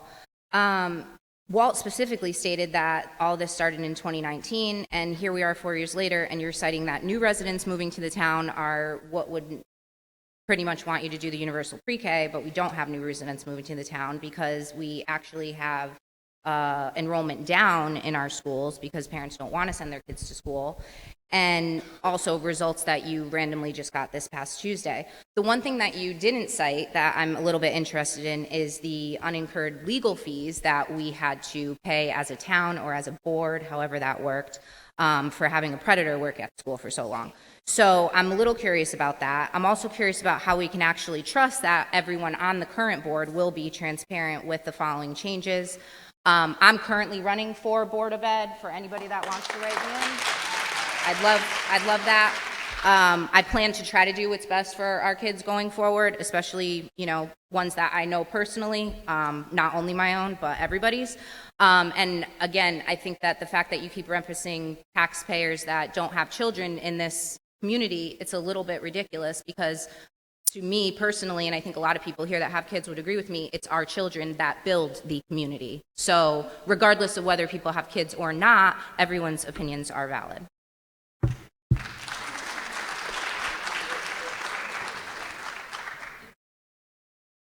Anybody going to answer anything about the legal fees? Since the ground rules stated that we're talking about the closing of Fisher, no. But that also has to do with the reconfiguration, right? Because there was money spent that wouldn't have been spent because it wasn't required to be spent? No. You have that basically written in, you have that written in budget meeting minutes. July 1st of every school year, we reset our budget off of what's approved by the Board of Finance and Town Council. So that's renewed. Any sort of lawsuits that might happen with regard to civil are not, that's not a board, that's insurance.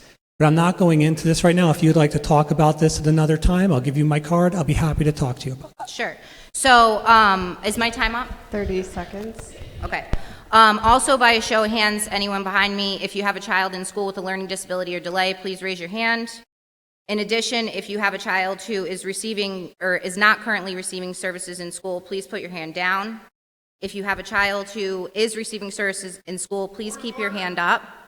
And how you feel as though that child is actually going to be affected in this restructuring service, please keep your hand up.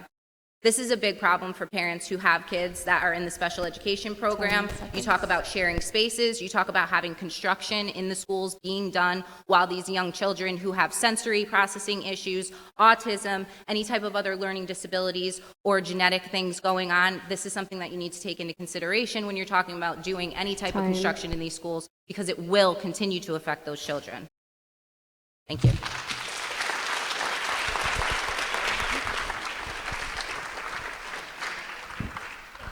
Good evening. My name's Christian Russell. I live at 34 Prospect Street in Terryville.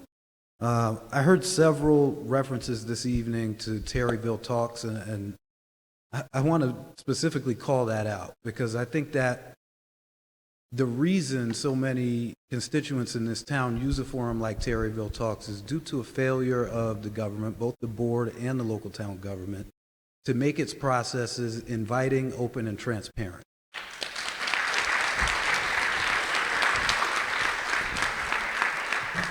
I think you can tell by the number of cars outside, the number of public meetings attended this week. There's not a lack of input from the citizens of this town due to a lack of engagement. I think if we know, we will show up and we will give our opinion and be heard.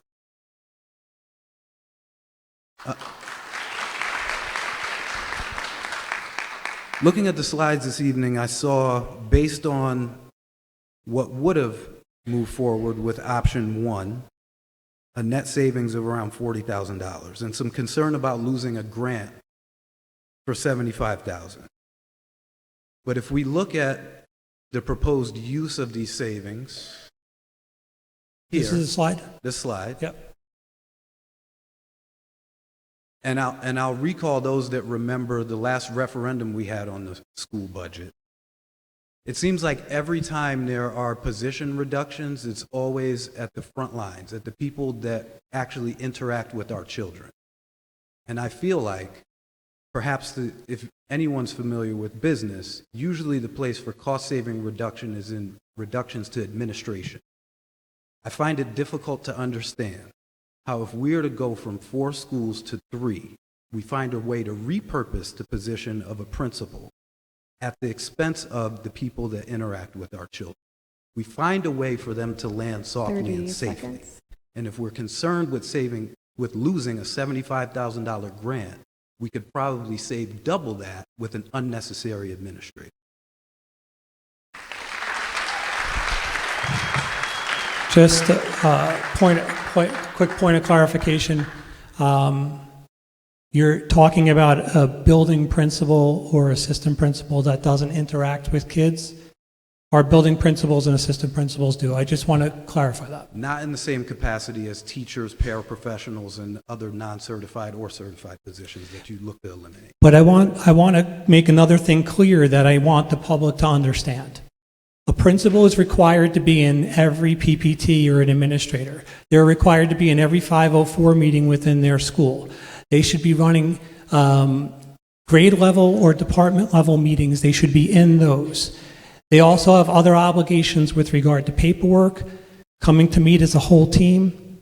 They have a lot of obligations. And when you spread them too thin, that interaction with the kids will diminish.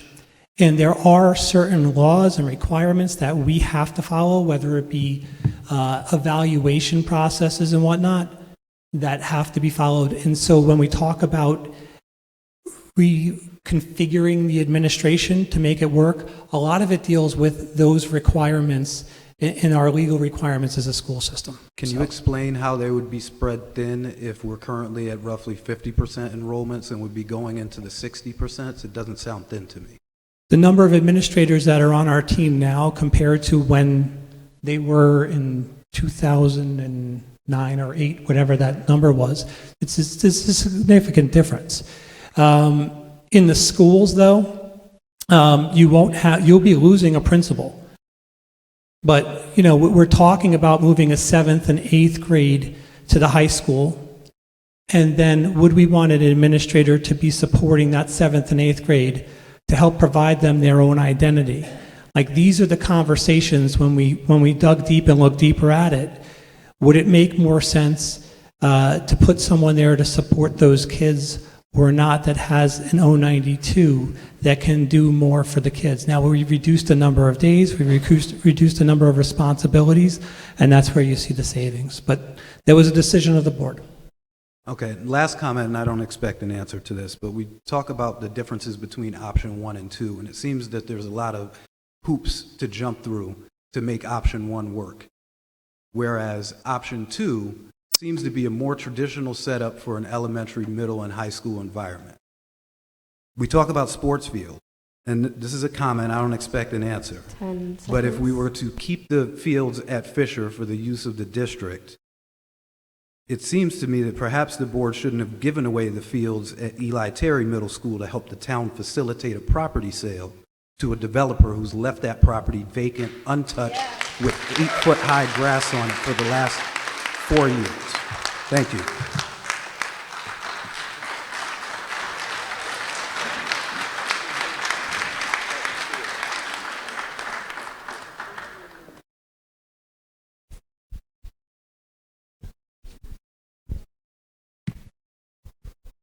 Okay. The last gentleman who spoke about the fields, nobody said that we weren't going to use the fields. Nobody said that we weren't going to maintain them either. So let's be clear about that. Nobody said that we weren't going to use them. Sure. Yeah, really quick. I just want to clarify, I didn't accuse anyone of saying that we wouldn't use the fields at Fisher. No. We had fields at Eli Terry that we gave away to sell that property attached to Prospect Street School for $200,000 with tax abatements that the town has refused to disclose in public hearing, and that property has continued to sit vacant, untouched, with grass that's taller than you and I. Are you talking about Prospect Street School? I am talking about Prospect Street School. The Board of Ed has nothing to do with that deal? Sure they did. Can I clarify? They closed the school. The athletic fields that were attached to the sale of Prospect Street School were the property of Eli Terry Middle School. And, No. and those fields, through a process the town did, were attached to the Prospect Street School property. And if anyone in the town government who was around for that or remembers it would like to tell me how I'm wrong, please do. We will research it and get back to it.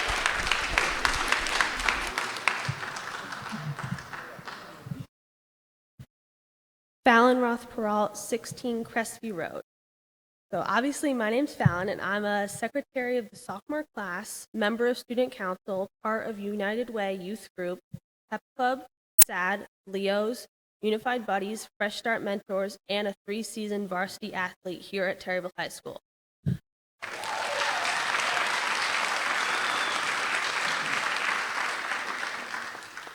Along with everyone else, I was shocked and heavily disappointed by this decision you made.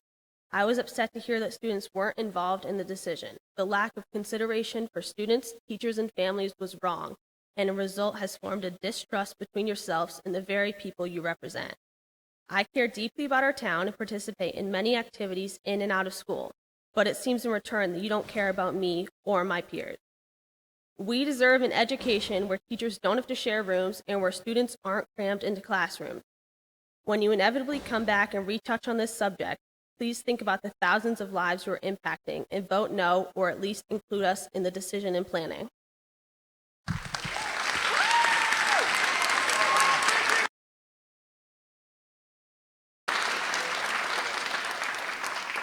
Samantha Stewart, 14 Roosevelt Ave in Terryville. On option 1 and option 2, I understand they had a whole goal. Option 2 makes more sense, in my opinion, if you wanted to do this whole school closure, only for the fact that you guys already struggle with schools, with bullying, and you putting 7th through 12th graders together is just, you guys are creating a disaster. Like, I don't understand why you would even think that's a good idea.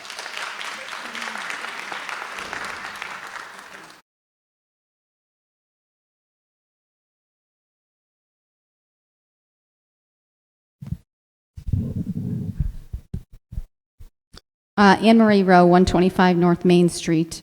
My background, I have been a municipal finance director for the last 9 years, 7 years of it spent here in Plymouth. I also have my business manager certification. To a couple of the questions that people asked, and going back to the slide on the finances, I feel we're a little light on the finances. We need a little more background on the financial aspect of closing a school. The estimated savings of $459,000 offset by $415,000. What we're not discussing here, and which a couple people have brought to the table, is the cost that it's going to, the town is going to incur to have a vacant building, and the town is going to incur some significant expenses. We are going to take over the electricity, so let's say $150,000 of it. Let's say it costs us even $50,000 worth of utilities, electricity. We're going to take over the sewer fees that are still owed to our WPCA. We're going to have to fill that oil tank. I believe we're still on oil at Fisher School. The landscaping, I guess, is going to be a joint effort if they're still going to use the fields. Liability insurance on a vacant building is going to skyrocket. I'm telling you right now, we're going to probably spend about $30,000 a year. The insurance company is going to require us to do periodic reviews of that building. We're going to have to board up all the windows to ensure that squatters don't get in there.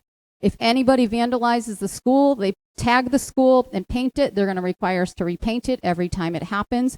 They're going to come out and look at that school on a continuing basis while it is vacant, and they're going to continue to ask what's happening with the school, just so everyone knows. Minimum budget requirement, which was not mentioned at all tonight. Just so everybody knows, the state of Connecticut has a minimum budget requirement calculation. There are many factors that go into that, including enrollment. To reduce the minimum budget requirement, closing a school is one of the reasons why our minimum budget requirement can be reduced. So for everyone that voted to increase the Board of Education budget last year, just so you know, that's our new base amount.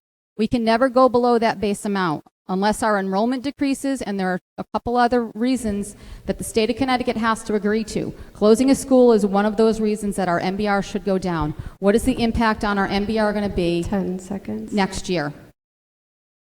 I would like to know all the answers to those questions. I think everybody else deserves that. I think we did this really in a backwards manner, and I think the town can really do a better job.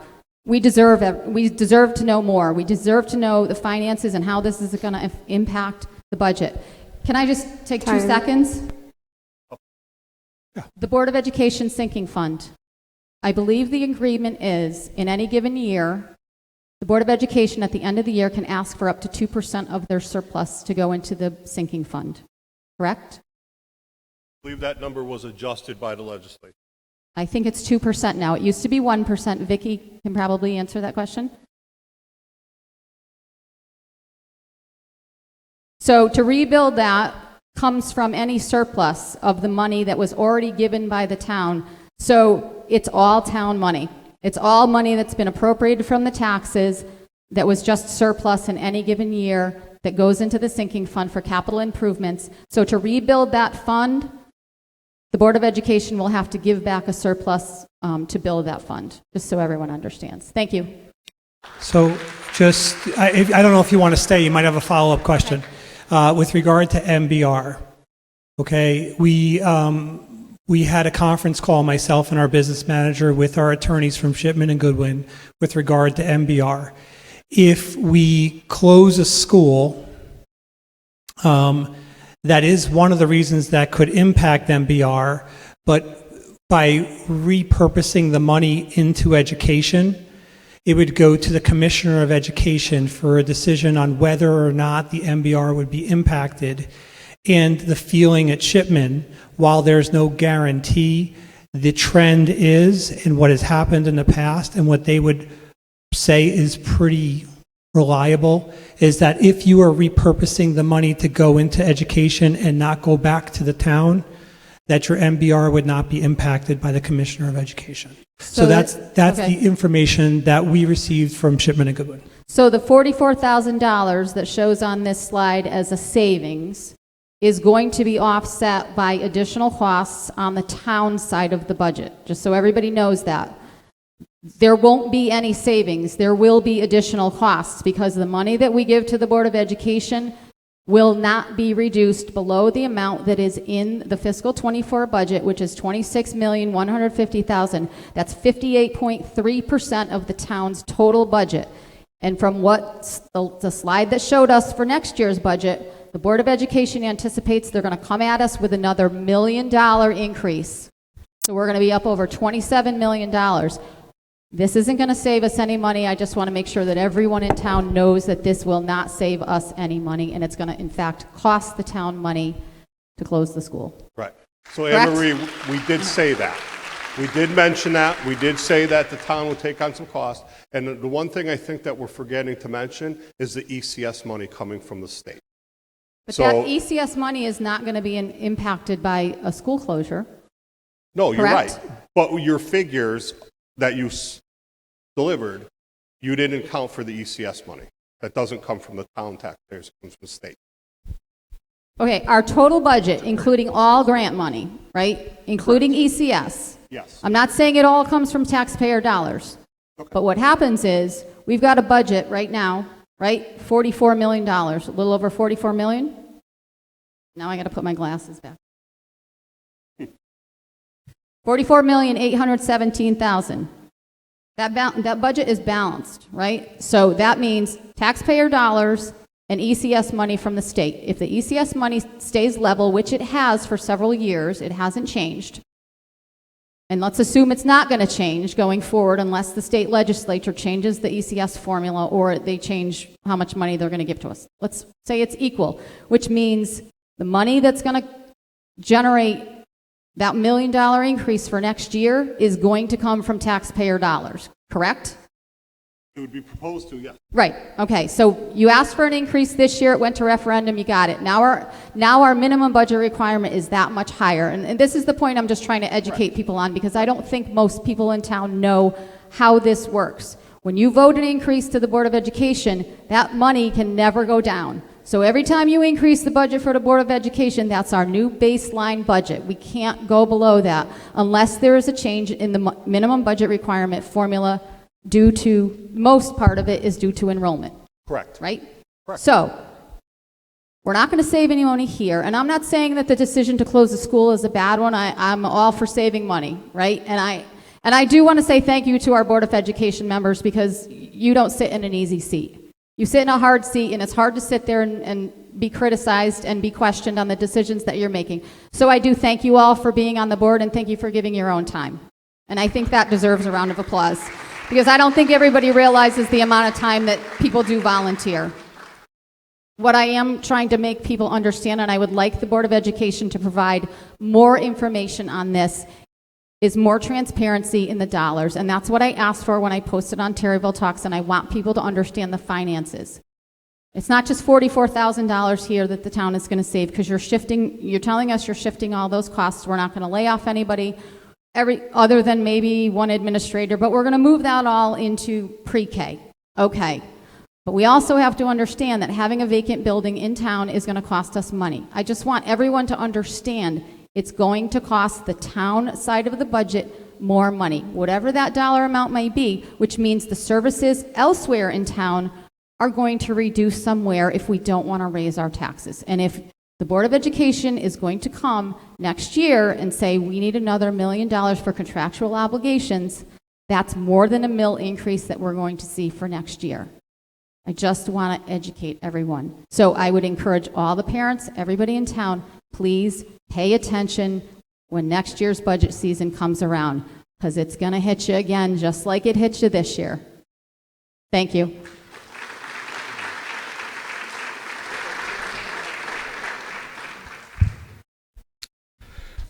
Good evening, John Murphy, Greystone Road. Although the cart was put before the horse, as a community we need to come together and do what's best for Plymouth as a whole and not divide up into special interest groups. We all know enrollment in Plymouth is declining. As a result, the Plymouth Board of Ed had the forethought to think about closing a school. They had options. They chose options. I'm sure the study and its ramifications weighed heavy on the board of members. I'd like to thank you all for your physical health of Plymouth, and we need to keep it going. I do take exception to people making political statements at a Board of Ed meeting.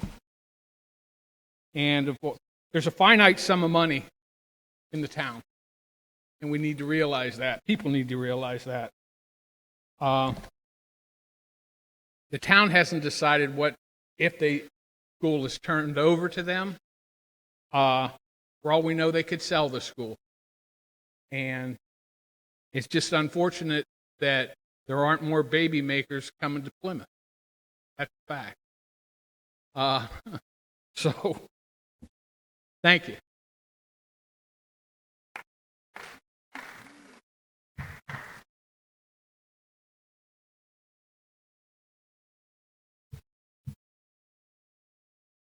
Good evening.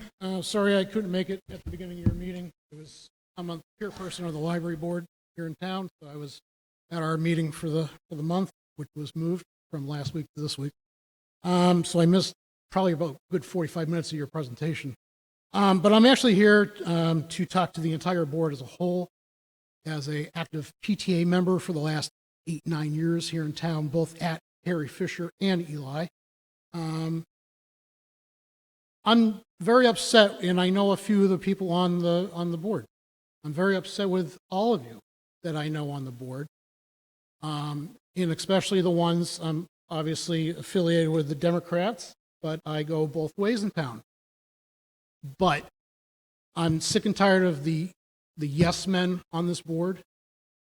I have a broken foot. I haven't been able to go to any meetings this school year so far, and I missed a good few from last year. But I have been to many in the last couple of years. Every time I go to a board meeting, it's the same ones that always agree to go to the next thing on the agenda.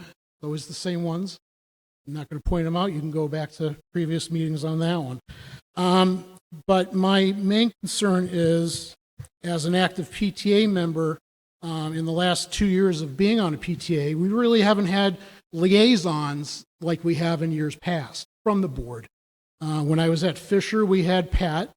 When I was at Eli, we had Cindy. But we haven't had anybody this year, and we really haven't had much in the way of that going on. So I'm upset with the board for how they decided their vote. And I strongly encourage a lot of the town folk to remember this. Remember who did all this coming up in the next couple of years. Not only in November, but in 2 years from now when other people are up for election. And I strongly encourage a lot of the town folk to please come to PTA meetings and or town committee meetings. You learn a lot from all those meetings. Yes, you learn a lot on Terryville Talks, but it shouldn't be that way. You should come to these meetings and learn a lot more and be more educated. I still learn a lot of stuff, and I'm on boards as it is here in town. So, you guys came to us PTA members for your budget last year. You made sure you emailed us. You made sure the principals were emailing us. We got the word out to have your presentation on the budget. We all came out for that, and we all voted for it either way. But when it came to this, I don't know where the ball dropped on that. How did it drop? Why did it drop? It shouldn't have been that way. You're a smart man there, Walt. You know that you should have done a presentation like this, like you did for the budget. You wouldn't be in this predicament right now. None of you would. So please, and I thanked the lady yesterday that made her voice heard on the board, and Pat tonight. Roxanne, did you ask Pat these questions that you had concerns of when you were up here? But, yeah, but I know, but I want to thank you for giving us the voice tonight to have this going on, and I just want more people to come out to PTA meetings because we all do this for the kids. You know, and one last thing, I don't know if it's been touched upon. The PTAs at Fisher, I was on the PTAs for a good 6 years over there, and we raised so many funds to buy stuff for the classrooms in that school. When COVID hit, Mark, the custodian, said everything was put in a big storage facility. Where is all that stuff that the PTA and parents in this town and grandparents bought for the teachers that needed it? Where is all that stuff? How is it going to be allocated if you do all this allocation? How is that going to be brought to the kids so they can enjoy it? Because it's been in storage for all I know for the last 3-4 years. Thank you very much.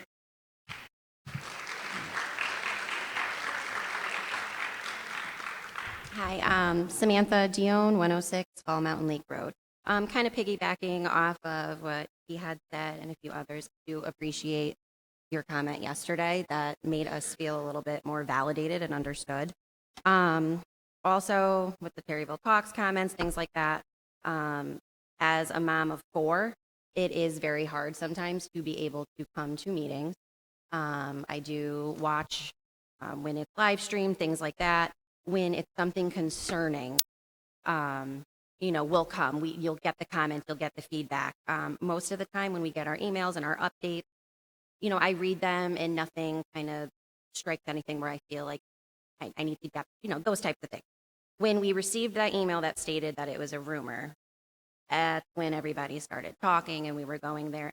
The following one was that a decision was made. So again, that was just like everyone else had said this evening. That's where we're coming from, and I appreciate the apology again. And we do see that this is a lot. You guys are getting attacked with a lot of things, but that's also how we feel on the back end of it. We're sitting here. These are our children. These are our taxes. This is, it affects us, and it really did feel like it was just a decision made. And at some points, even this evening, it still kind of felt like the decision is already made, and that we're not really going to have a say in it. And it's just, again, this is just how it feels. Besides that, my one question that I had back to the principals, how we're stating that not a lot of positions were getting terminated. So I'm assuming all principals are staying. So as of right now, like that's the idea that the 30. principals, that we had the amount of principals, if we went down to 3 schools.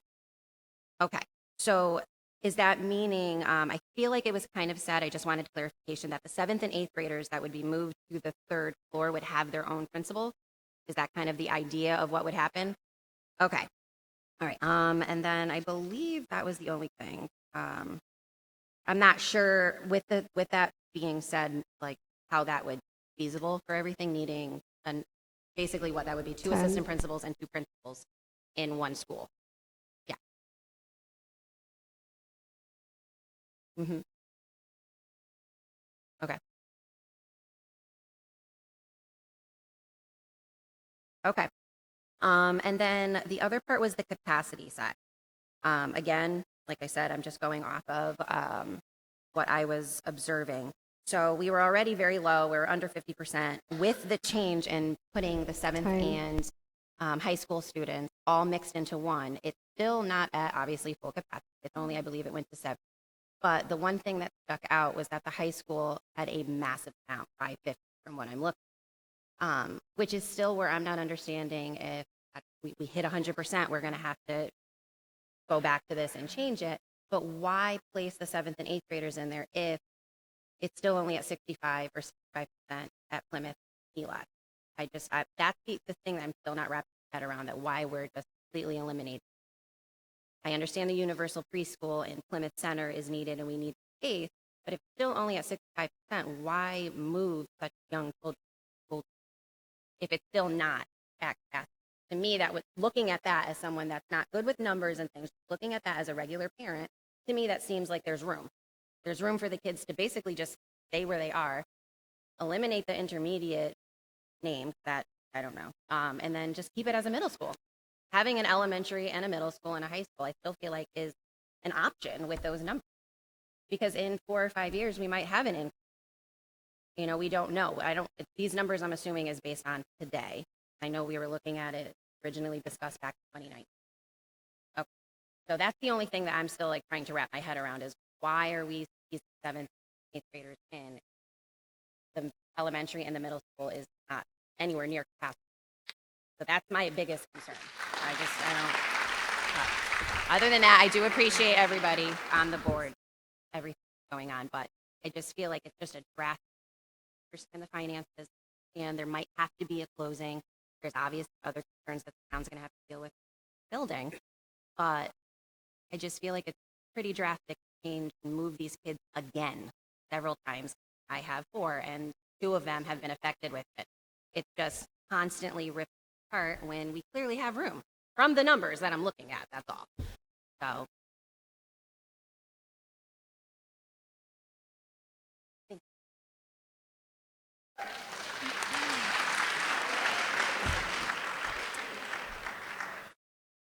Lori Theriot, 304 Harrington Avenue, Plymouth.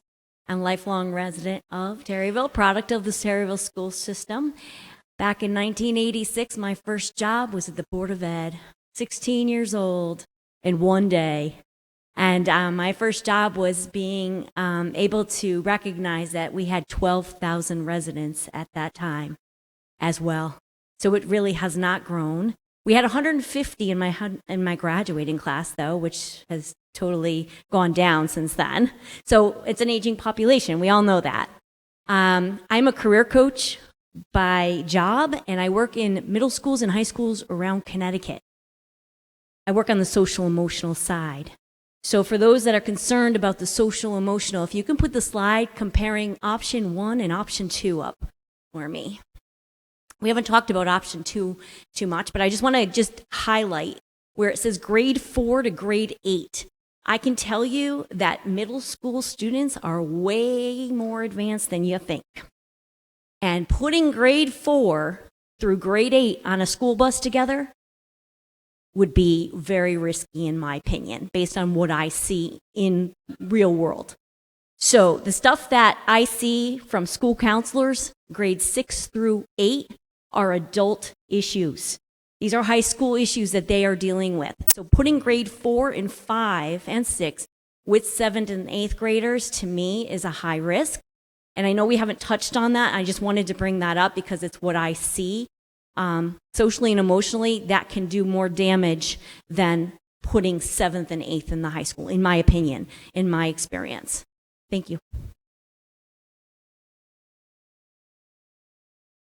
Randy Jones, 24 South Street, Plymouth. And actually, whoever was right there, that's what I was going to address. I was wondering if these divisions between option 1 and option 2 were population, numbers of student driven, if there was any data out there, whether a 8th grader performs better in that group, or would it perform better academically or socially with the 7 through 12, the 3rd grader better in the pre-K to grade 2, why were these cut the way they were? Is there data that supports? So a lot of this is population driven. I mean, that's the reality when you look at the capacity of the schools and trying to make a decision on how we could move forward as a town that's responsible. A lot of it is. When you look at the data, as that gentleman asked me earlier, the true data says a K through 8 school is where you're going to get the best test results from children. That's what the data says. K through 8. Okay. So we don't have the building capacity to do K through 8 schools in our district. So we looked at what the other options were. We also are seeing that we have a wait list for preschool or pre-K every year. We have a number of parents that are trying to get into our full-day program. We have certified teachers teaching those programs that we are looking to have our kids in front of. And so that's why the board leaned towards option number 1. And then from personal experience, I grew up grades 7 through 12, grades 7 and 8, and I was bullied like, I considered it character building. It was horrible then, but it actually wasn't horrible. Well, I also want to add, but just to get to your point, part of the data shows that 7th and 8th grade year is what you try to eliminate one way or the other. because that's the hard part. So putting them with the older kids, there's research that shows that mentorships with older students will help within the same school and things like that, but also keeping them with the lower kids also keeps them younger for that much longer. So the data goes either way. Well, I actually enjoyed the exposure to the high school teacher as a seventh grade. Thank you.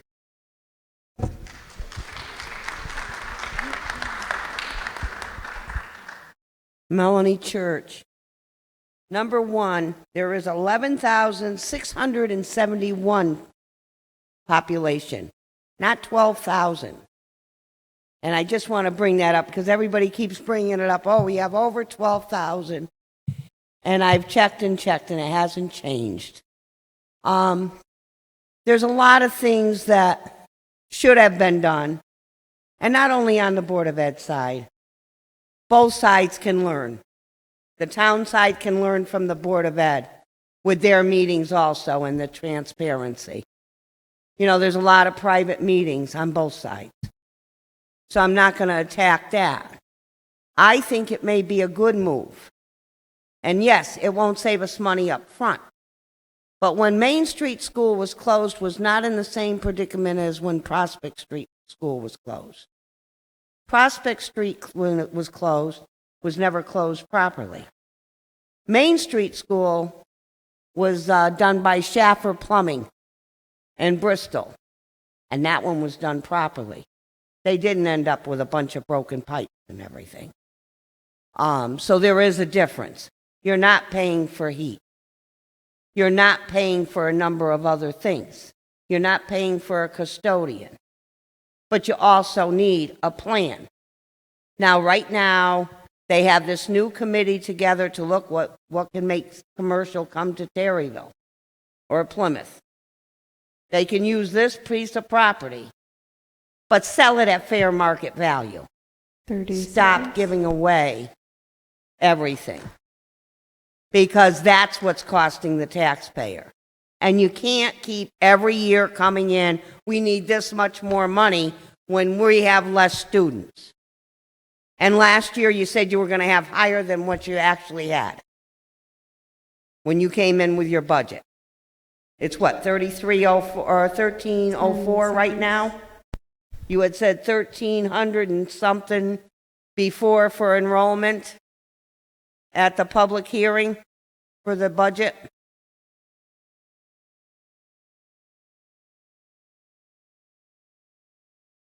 So it is less, you know.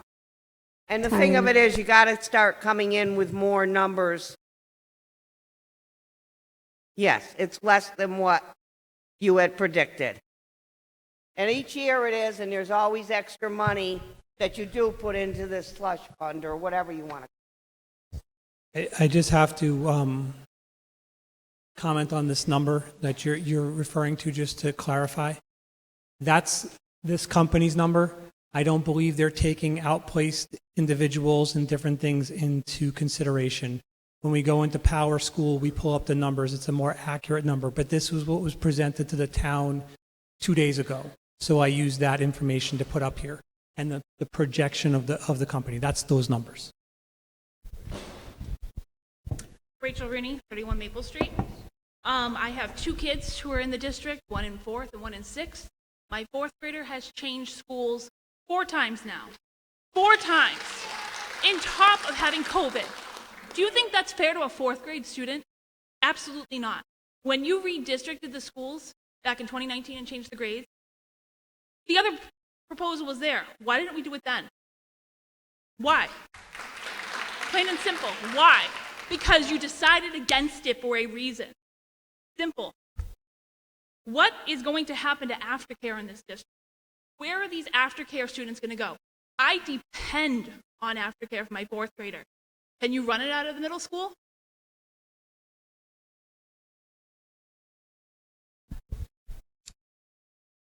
Okay.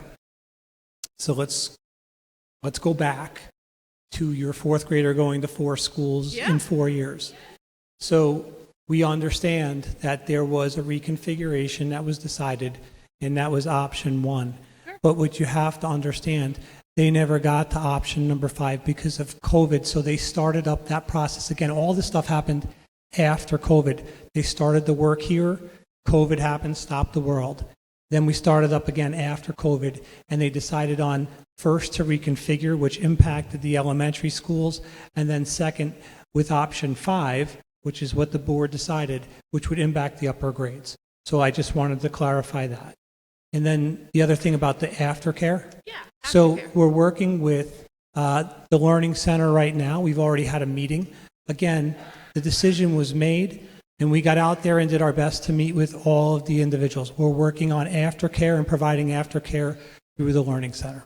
Okay, but my child doesn't have it at the Learning Center. She has it at the school. Yes, and so again, we would have to get the certification to do after school programming and before school programming at the middle school, because currently we don't have that with the grade 6 through 8 configuration that we would have. But bringing in 3rd, 4th, 5th, and 6th, we would have to get that certification, or the Learning Center would have to get that certification to work in that building. And that was part of our conversation. Okay. My next question is, how do you expect to do all this reconfiguration in, I don't know, 12 weeks, if that, while these kids are out of school? How do you expect to redesign these schools to be appropriate for the grade levels that are coming in there? For example, with Eli Terry, where you have these great new programs, and I do love the tech ed program, the home ec style program. My 6th grader absolutely loves them. I don't think working stove should be in the same building as a 3rd grader, though. I don't think power tools should be in the same building as a 3rd grader. I'm sorry to say, I just don't think they're at the capacity level to handle that stuff. But we're going to put all this money into building it and then ship the kids who can use it out of the school. Yes, and that to be fair, was thought about as well. If you looked at one of the designs, that room would become the library for that school. That equipment would come up with the 7th and 8th grade, and the 6th grade would experience the STEM programming that we put in the elementary school, which would be an extension of that. So it was thought about, just so you know. It's kind of hard to see your designs, just so you know. So really, it helps to explain it a little bit more. And last but not least, by any means, 30 seconds. What happens to these students who, again, my 4th grade daughter, who becomes a 5th grader next year, who normally would get a moving up ceremony, or these 8th graders who normally get a graduation? We're not going to get these things. They're going to miss out on these events that they've been planning for, excited for, looking forward to. They know their big brothers and big sisters got them, but we want to keep that same spirit that we've had always. How are we going to do that? We're going to do our best to uphold those traditions in all the schools. That's not an answer, but okay. Thank you. Ma'am.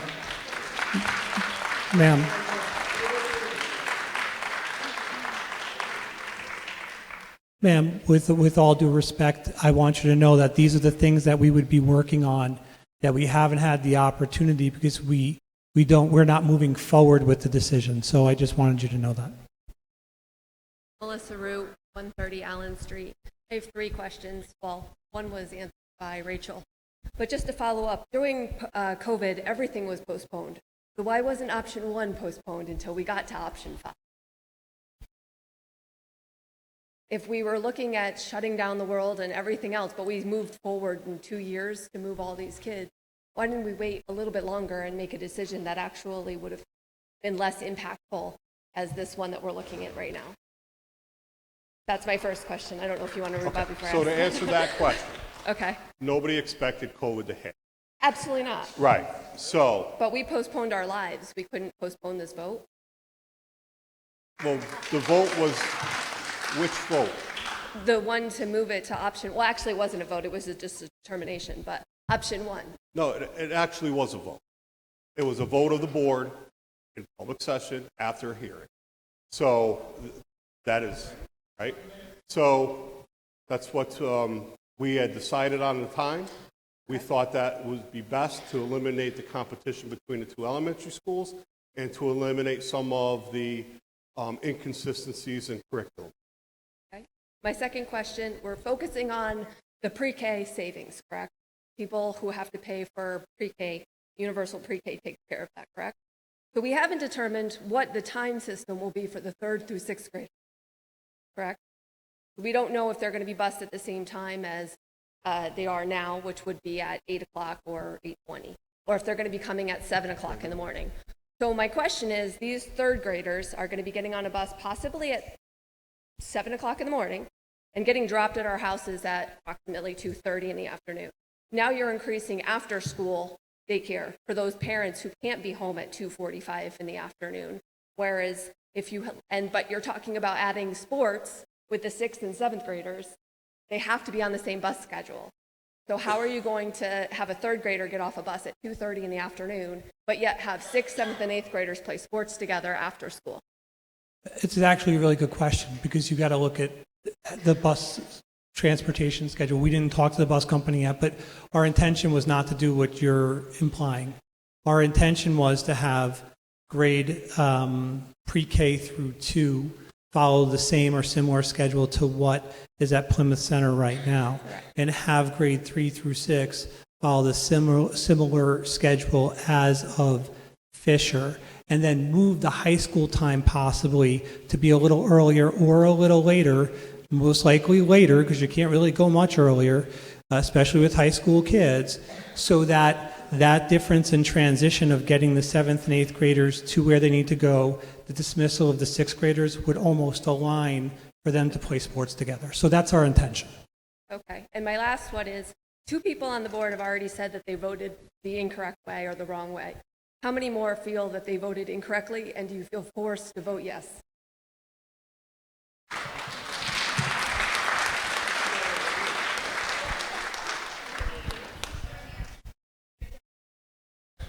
So I will answer for me, and I can't speak for anybody else. I believe the process was flawed. No doubt, I've said that. But I do believe that my vote, yes, and I'm going to stand by my vote. I am, because I think it is the correct thing. Now, we could look at different variations as brought forward tonight. But we have a reality that people aren't missing. Right? We are moving forward at a rate, our expenses are outweighing our revenue. That's a problem for the school district. And now, if we have to, and I'm not saying we have to, but if we find ourselves having to make difficult decisions come budget season and start making cuts, all of you will be here upset again. We're trying to avoid that. We're trying to avoid that. We're trying to limit that. So there is 2 sides to this coin. We hear you. But I can't speak for anybody else on the board, nor will I. I don't know if anybody else wants to comment. Oh, you can't hear? Okay. She wants to know how many 2 board members have stated that they believe they voted incorrectly. Are there any other board members that feel that they voted incorrectly?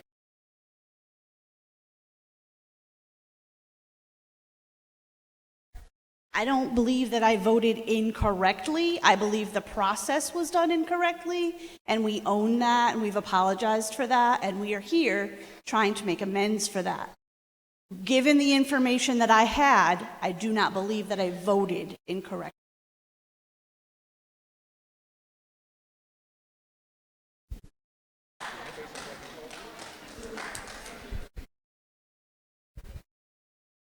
I just want to thank everybody for coming out. I don't want to use my inexperience as an excuse for making a hasty decision, but I've really been listening to what everybody has been saying tonight, and I think that I need to be more diligent and ask more questions. I'm taking what you say to heart. I'm thinking about my own child, and I know this is hard. I think it was done the wrong way. But I really appreciate you guys coming out and voicing your opinion. I think sometimes for me, this has been overwhelming with the decisions I've had to make. And I appreciate the feedback because I don't know what I don't know. And I appreciate hearing people share what your concerns are. We asked a lot of questions, but I have more now that you've come out and shared what you've had to share. So I thank you for that. I know this is emotional for a lot of us, and I appreciate you being here and taking time to show that you care about your kids. I really appreciate that. Thank you.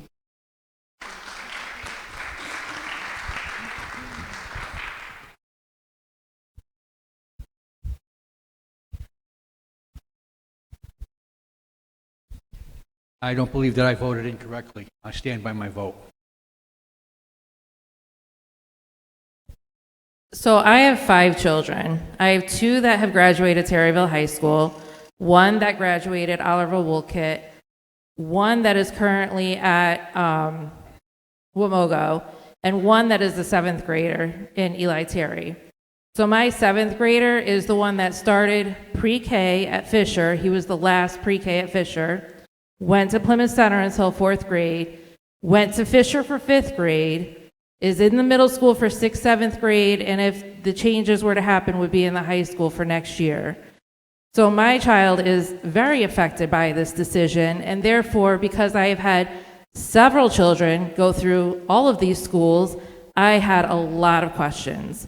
And because I've had so many children in the district, I know a lot of staff members, and I've asked them questions, and they've come to me with questions that I can then filter to make sure that I am on both sides, that I understand the capacity, the classroom, what sharing will look like.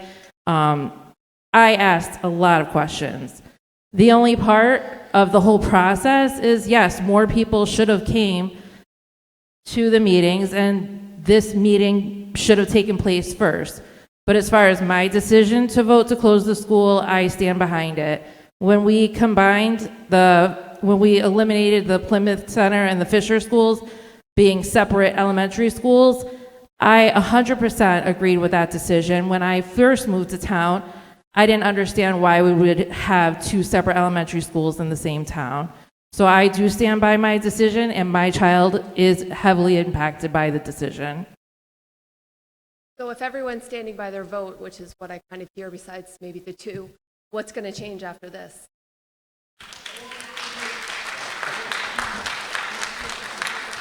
So to answer your question, we stand by the way we voted.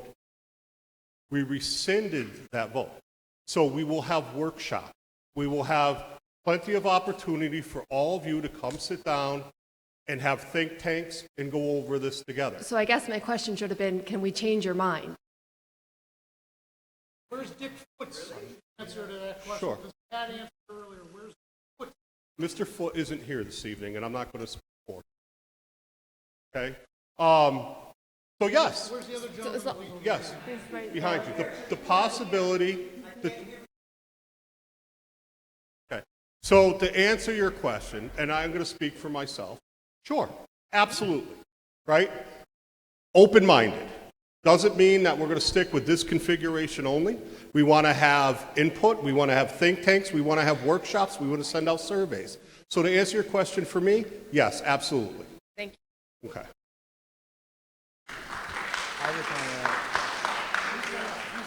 I just want to know when our Board of Ed meetings every Wednesday? No, a good question. The Board of Education meetings are the second Wednesday of every month. And they are held right here at Terryville High School. No, in the cafeteria. Okay. What time? 7 p.m. So what we will do is, like I said, every Friday before the Wednesday, we will send it out an email to all the parents, notifying them and attaching the agenda. Way of making our town website? We could put it on. Website for everything? I don't control the town website, but we could put it on the Board of Education's website. Sure, absolutely. Thank you. All right, yes, sir. So Neil Patel, Fairview Ave Extension, longtime listener, first-time caller. So first of all, I think extremely shady to announce this on a Friday afternoon before a weekend, 3 weeks before an election. Throwing that out there. But I saw that one of your takeaways is to, like you just mentioned, publish the agenda for the Board of Ed meeting. Now, if you want meaningful, enticing engagement from the parents in the town, you need a meaningful, enticing line item on the agenda, right? Facilities matter. I don't know about you guys in your household, but for me, my second grader flushed too much toilet paper. Okay? So what guarantees can we have that you'll put out the proper information that is meaningful to the parent and the citizens of this country? Good question. So what I want to say is this is very eye-opening to the board. So to answer your question, we will pay attention. That was an oversight. Was it intentional? Extremely. We get what you mean, right? It was very vague. It wasn't meant. So what we will do is we will go over the agenda, fine-tooth comb, and we will send it out. And you know what? Maybe we will put it on Terryville Talks as well, right? And we will put it on the Board of Ed website, and we'll send it out in an email blast. So we will put everything that's on there. That does vary from month to month of what's going to be good, but we will make it as detailed as we can. Thank you.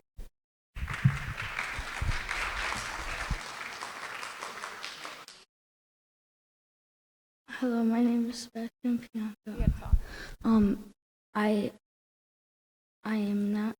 I just got into, I do student council for the middle school, and I'm personally not ready to move into an even bigger school in just 1 year.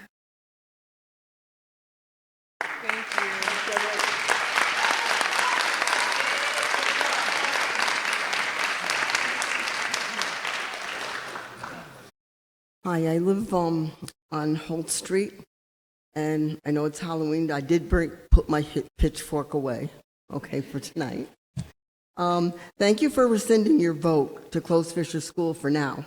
You mentioned it was talked about in 2019. Well, 2019 to 2023, people are we're not going to have that on their minds, especially after the pandemic. So they should have been informed, starting all over. I'm a taxpayer, I have a grandchild in school, and I'm a teacher of over 40 years. Did you present, I have a couple of questions. Did you present this to all school staff and taxpayers, even at 2019 or even recently? So yes, the superintendent did meet with the administrative staff and went to every school and had a meeting with all the stakeholders within the school. Every taxpayer, no, we clearly did not do that. To answer your question, but we are here. This meeting is broadcasted, and Melanie, what was it? 11,600, almost 12,000 people. Hard to reach that. Month after month, we look out as the Board of Ed, and nobody's in the audience. And those meetings have been the same date, as far as I can remember. I mean, for years and years. We thought maybe it's just because it's live streamed and it's easier to watch from home for that, but we just don't get people to the meeting. I will say, if there is a positive out of this, I think we will see people at the meeting. Right? Yes. I hope to. My next question is, how many jobs will be lost if you do this configuration? Because, right, you have in Fisher, you have an administrator. Where are you going to put her? You have janitors. You have people in the lunchroom. I mean, there's a lot of people that, that are working at Fisher. How will these people going to be affected?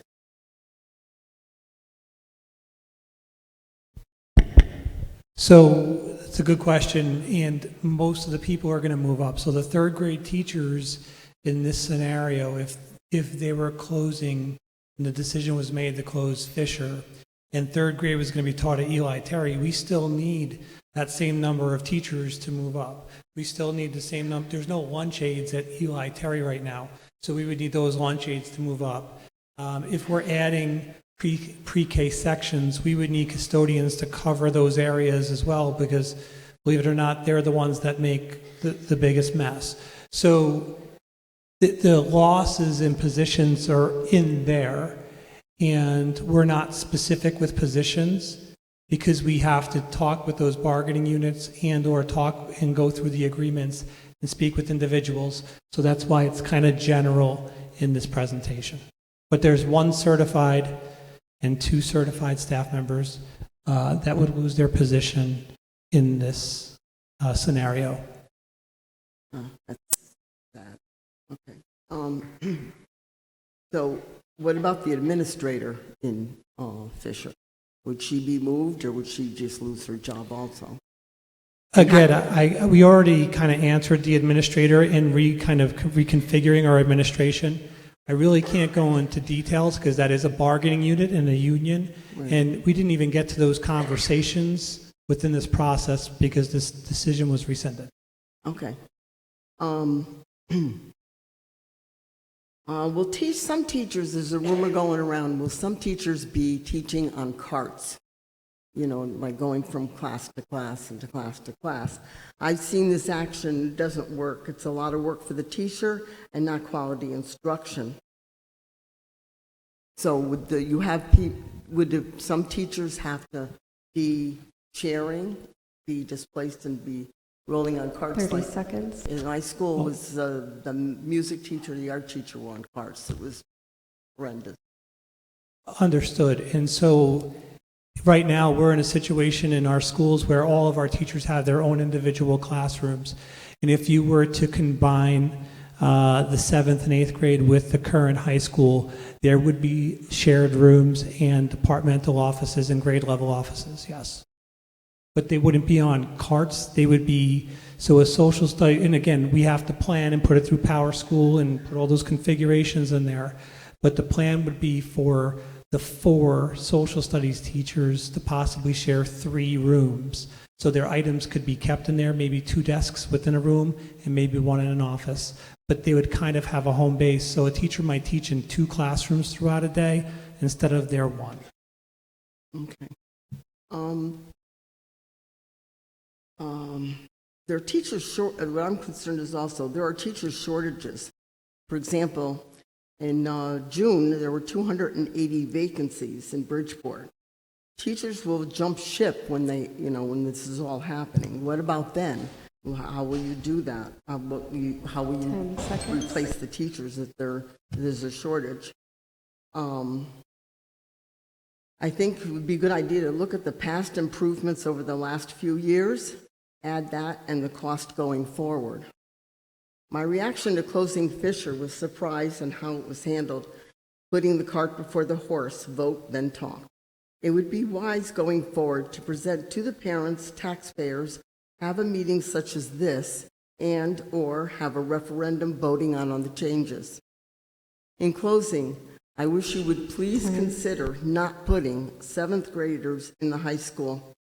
I've worked very closely in the years with 6th graders and know how immature and the changes in the 11-year-old goes through, and feel it unhealthy for both socially and mentally. Thank you.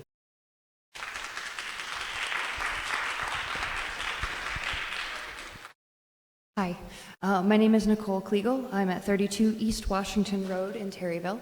I am currently a music teacher, also a music administrator. I have taught in a K-8 school. I've taught in a K-6 school, and I'm currently in a 7th and 8th school.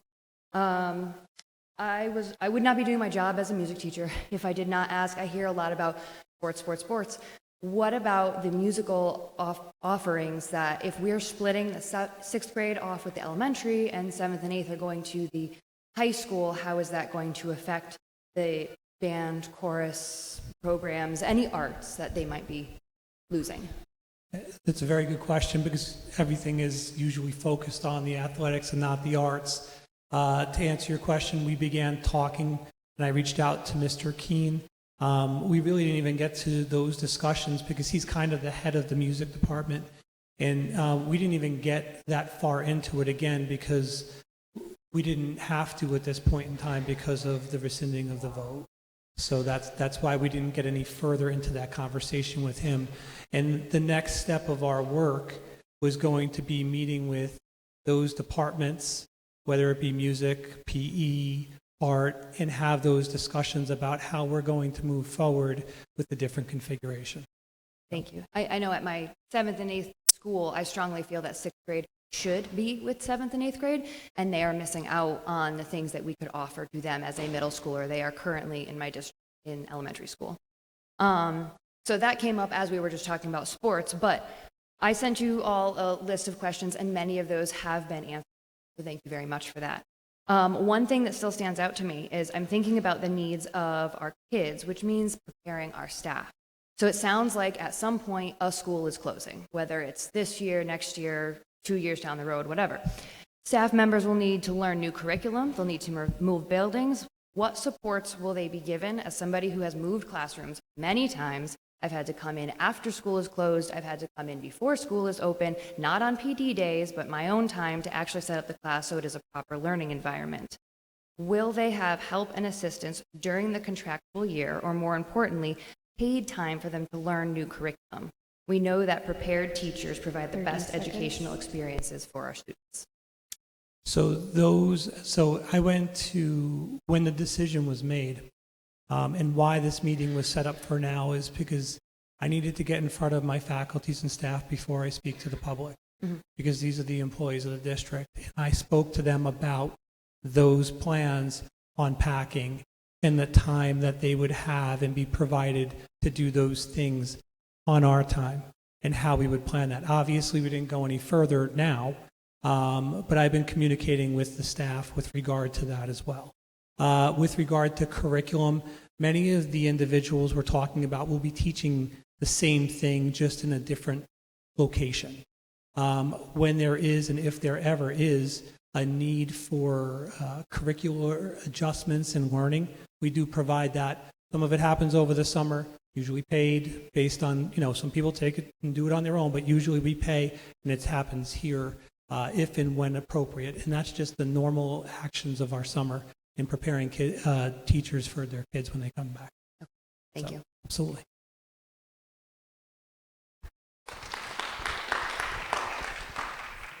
Candace Telke, 82 Ridge Road. I would first like to start by saying that some of the board members that are still here, this current board, know that I was at every single meeting. So yes, when we were reviewing the meeting, you spoke quite a bit. Every single meeting that allowed public comment, I attended, I made a priority, and I spoke. Because I have 4 children in this, 2 of which, actually probably 3 in this school year now, will have IEPs. All different variations. My concern is that not only is the information that was used in this decision severely outdated, we also were not profit in 2009. We had these meetings, and we did not know COVID was.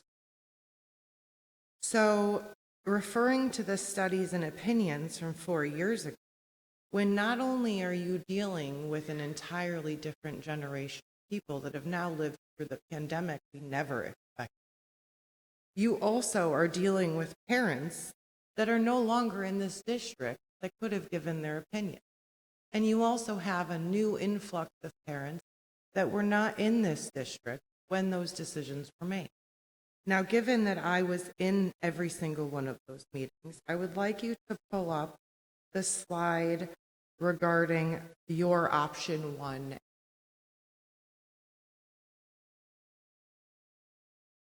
Option 2, stated here, says 2019 study 30 revised seconds. option number 3.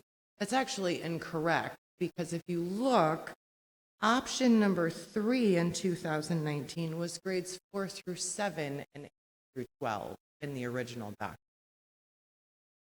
That is a change that I would like to just kind of say. The population slide that you have,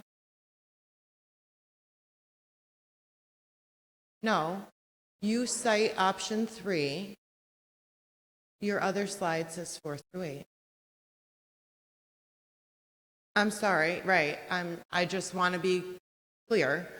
This slide shows a population decline of 600 students. However, if you look between 2020 and 2023, it seems to be leveling off, and you only have a decrease of 62 students in that 4-year time period. So I think that is interesting as well. The point of all this is Also looking at the town revitalization project as well, if the population increases, I realize that you can accommodate that, but now my son, who was in pre-K during COVID, has now been in, again, 4 different schools, along with socially awkward children that don't transition well, are going to move again. Regarding the meeting attendance you have, as it's been said before, I assume it's a vendor rebid or an HVAC issue when you say facilities. One of my questions is, who writes your agenda for you? Yes. Who prepares the agenda?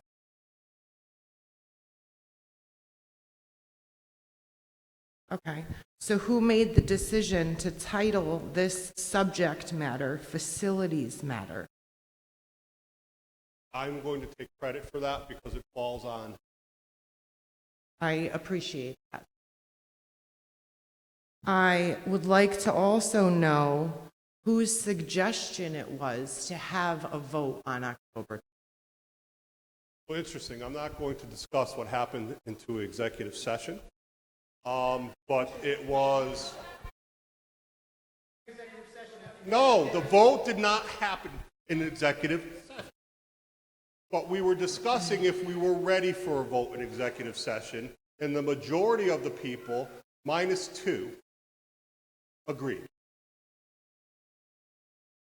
Okay. Now, my additional question is, there's common areas in all of these situations, right? The lunchroom being one of them. Now, I'm assuming that the answer will then be, well, we'll add more lunch wave, right? To accommodate segregating these different age groups that are inappropriately put together, like 11-year-olds with 19-year-olds. But does this mean that now my child will be eating lunch at 10 o'clock? Or does it mean that we're going to stretch our cafeteria staff thin? Because I don't see adding any of that in there. So who's going to monitor these? Because at the moment, I don't think there's many staff members that are in the lunch. Because my son comes home with half a lunch still.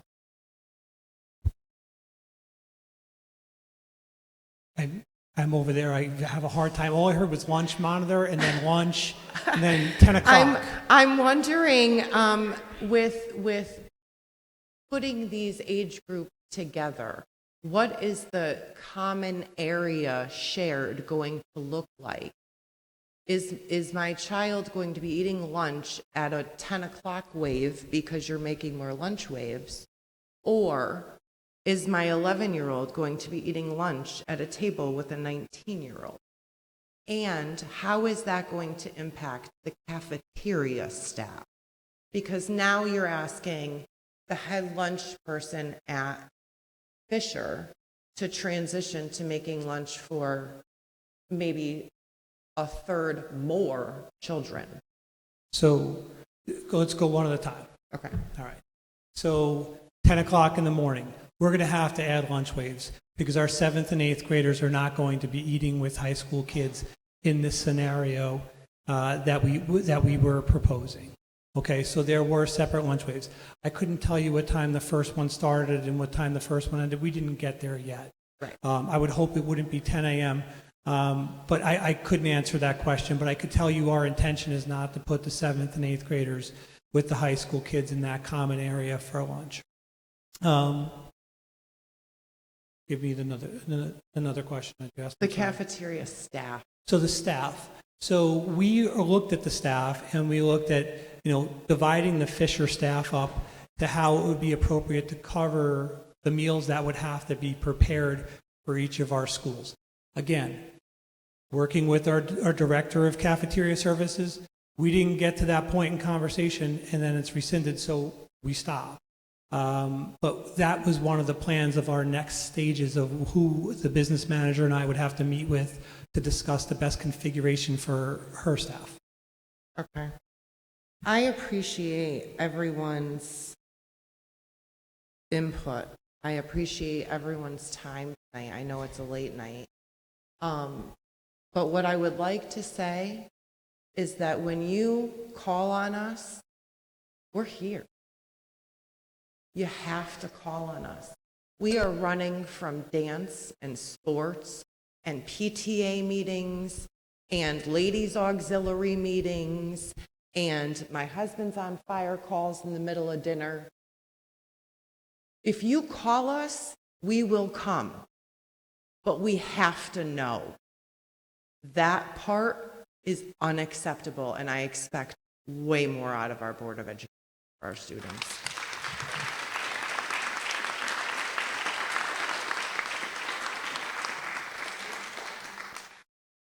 Try to do this without getting emotional. Jennifer Morey from 30 Carter Road. No one really spoke about safety, and that's my biggest concern, that you're putting my 11-year-old in a school when you're saying, oh, the 3rd floor. So what is going to prevent a boy or even a girl? Because nowadays we can be either or. So what is going to prevent them from coming up to the 3rd floor bathroom or to go hang out on the 4th floor? The hall monitor? Is there going to be someone in each bathroom monitoring them and walking them? They're going to be walked from their class to their class. Like, I really feel the safety of my child is not taken into consideration with this vote. So someone needs to answer how my child is going to be safe, an 11-year-old, in a school with 18 and 19-year-olds. Please. Answer the question, how you're going to keep my daughter safe. So the plan was to hire another hall monitor, and right now, currently at the high school, the 2nd floor bathroom is for the high school students. The 3rd floor bathroom would be for the 7th and 8th grade students. We'd have a monitor outside those bathrooms that also monitor the hallways because they have clear view of the whole entire hallway. With the 3rd floor for 7th and 8th grade, you would have a pair of science classes and all the regular classes up there that would be assigned for the 7th and 8th grade. The remainder classes up there, it's really 4 science classrooms that would be, and the foods room, and possibly a special education room and art rooms. That's up there still, but the majority of that 3rd floor is going to be 7th and 8th grade, and it's going to be monitored by a hall monitor. And then on the 2nd floor, you would have a hall monitor as well. And then on the 1st floor, the students would have access to everything that's open on the 1st floor. The other piece, too, is that we plan on staggering the bells, as was mentioned earlier, so that would keep the 7th and 8th grade out of the halls as much as possible with the upperclassmen. And so that's what we would do to try to keep your children safe. What if my daughter needs to go to the nurse? What if she needs to go to the nurse in the middle of the day, in the middle of class? There's, 17, 18-year-old, somebody and the nurse, and they're overhearing a conversation about things that maybe she shouldn't be hearing. Because I know one lady seemed to think that my 11-year-old is more like a 19-year-old, but I really don't think that. And I really would like to try to preserve her innocence as much as possible, as long as I can. And so, do you really feel that that's appropriate? To are they going to have their own nurse? And what happens to these hall monitors next year when we have to cut the budget? We cut the hall monitors? Are they going to be in place forever? Because next year she doesn't go to high school. She's going to be in 6th grade next year, so she's going, 30 seconds. to a different school. So can you guarantee that we're going to have these hall monitors by the time she gets there and you're not going to cut them from the budget? No, you can't. Okay, that's okay. Well, again, out of all due respect as to the other individual there, you're asking questions of me without giving me a chance to respond. But also, we haven't created that plan because we haven't had time to create that plan with those specifics. With regard to the nurse and answering your question was there going to be 2 nurses? Our intention wasn't to have 2 nurses here at the high school. The other question about your child going to the nurse, they're going to the nurse and they're supervised. There is a nurse in the nurse's office. So there is supervision. And the reality is we're going to do everything in our power on each of our floors to keep our kids safe. And one of our priorities is going to be the hall monitor, because it's not just a one and done deal. We need to keep our kids safe. As the board chair said, that's our number one priority. So within budget cuts, that would be something that would be sacred, and we couldn't cut. Can I ask another question? How can you make a decision without having, you've answered multiple times tonight, answers to our questions are, we haven't found that out yet. We haven't talked about that yet. Seconds. We haven't done that yet. I don't understand how you can make this decision intellectually without having those answers. And I could do my best to answer your question. Okay. What I can say to you is that until the decision is made, I can't get all of the players involved in planning for something that hasn't happened or been decided. So will there be a timeline if this decision is made? Yes. Will that timeline be made with our administration to create that plan to answer all of your questions? Yes. But again, we're talking about a decision that was made, and putting all of these things in place since that decision was made. It was not possible. And then once it goes to be rescinded, we stop. So that's where we are as a school. So you're telling me you can't get the answers to these questions before you have a vote? Ma'am, so we rescinded the vote. No. No, I hold on. understand you rescinded the vote. Obviously, we're here because you rescinded the vote. Projects come in stages, right? Projects come Please in don't stages. speak to me like I'm stupid. I'm not. Yes, you are. Okay. Well, You are speaking to me like I'm stupid. I realize projects come in stages, but this is obviously a very important project. It is. Okay, as all of us are here to listen to this, and you're telling me you can't tell me whether my sixth grader is going to be able to be in music and be able to do chorus and band. You guys made that decision not knowing if children are going to have the same opportunities now going forward? She's been looking forward to being able to play in the band and to do chorus. And now you're going to be able to, and she has been participating in that. And now because she's going to this school, she's not going to be able to. You've made these decisions without having that information. Not all the information you're. Okay, thank you. You're welcome. All right. I believe this person was just, go ahead. My name's Nicole Corey. I 75 East Road. So my first question is, as far as did you ask all those parents if they would want universal preschool in exchange for this? Which parents? All of the parents that probably have older kids going into universal preschool. So one of the things that we looked at is the numerous calls and emails and texts, everything that we get from the citizens. My kid didn't make it into preschool. My kid didn't make it into preschool. My kid didn't make it into preschool. There's probably 15 to 20 of those, if not more, every season. Yep. So with the state, and here's maybe some of the reality, and I can't speak for the state of Connecticut, but they already moved the date for kindergarten. They're probably going to mandate it anyway and not fund it. So we're going to have that burden. And we're not set up for it. We don't have a building that is set up for that. So what do we do then? These are all issues we have to combat. We looked at a lot of things. And the majority of people in here, I'm going to guess that there's maybe some people in here that will have kids that are going into preschool, but maybe we don't have parents in here that are going to preschool.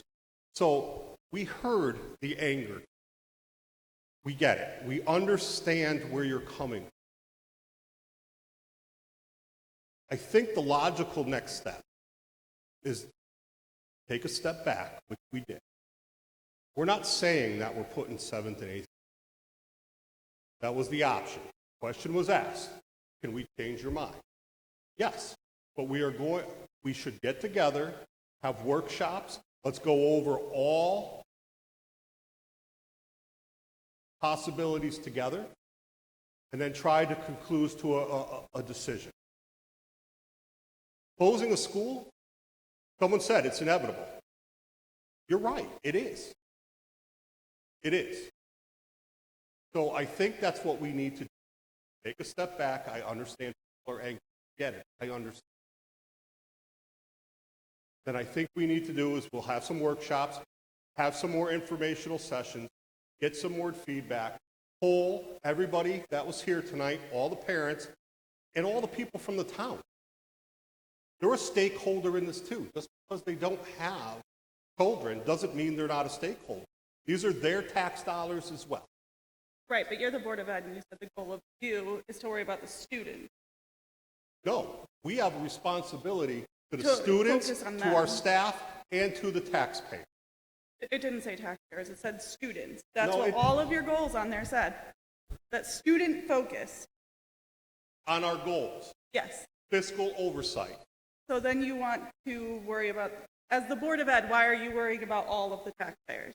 That's not your job. The Board of Ed's job is to worry about the students Because in the school. we have to take that into consideration. Because when we go to the Board of Finance, we have to explain this. We have to explain it, and then they have to explain to us how much money there is in the town and how much we're getting. But we So already if- found out we're not saving any money by. No, you're right. But you're asking multiple questions. You are asking about why we're concerned about the tax. Because this Board of Education and this school system does affect them as well. And their input does affect us. Right, but you're saying that it affects them because they're going to have to pay more money, but they're not having to pay more money, so they're not going to save any money.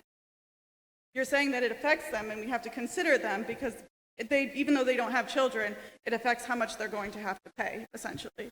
But if they're not saving any money, I'm not related to this. I'm talking about every budget. okay. Every budget year. So, but Is it responsible? Let's say you didn't have children. Is it because every parent that's in here, there's probably 2 or 3 angry people that come to us and say you have to cut the budget. You get too much money. You're overfunded. right. A lot of taxpayers go on Terryville Talks. Right? I mean, it's everywhere. Wait till budget season. It's everywhere. Okay, so moving on from that. Okay. As far as you said you're partnering with the Learning Center. Now, I work at the dental office in town. I have probably 25% of this room comes in seconds. And they work at the Learning Center. They barely have enough staff, as it is. So you're going to give them more children for after-school care. And they already don't have enough people to make after-school care. So where are they going to find these people? Because it's not like there's people jumping out of the woodwork to be after school. No offense. I'm not saying that. I'm just saying there's not people jumping out of the woodwork to work at before and after school care. But that's who you're saying that you're partnering with, and that's like a big consideration for universal pre-K. Superintendent had a meeting with them last week. Talked about it. Can they handle it? That's up to them. We need to make sure that they can deliver what they say. But those, yes, that's been discussed and talked about.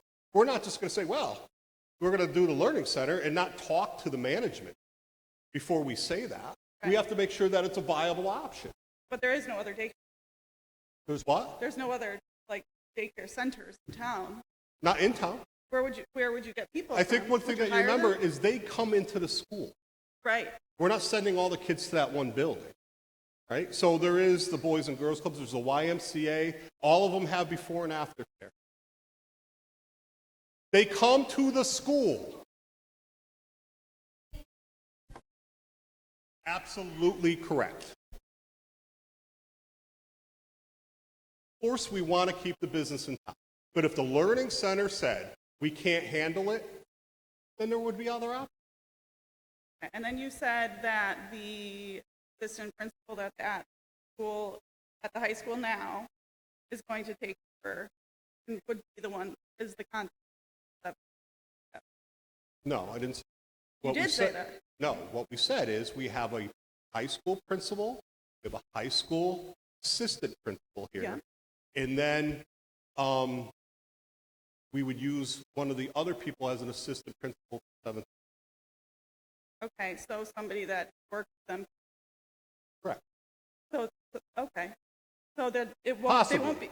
That has to be negotiated. That's a union bargaining thing, and that has to be negotiated. Right, because the 7th and 8th graders have much different needs, obviously. Because I went to the last PTA meeting and I spoke to Mr. Holtz, and his opinion of what is going to happen is that they are not going to be bulldogs. They are going to.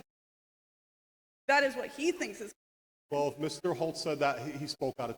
Yeah, well, that's what he thinks is going to happen. He also said that he thinks that 8th grade promotion ceremonies are ridiculous, that they haven't done anything in their life to be promoted for.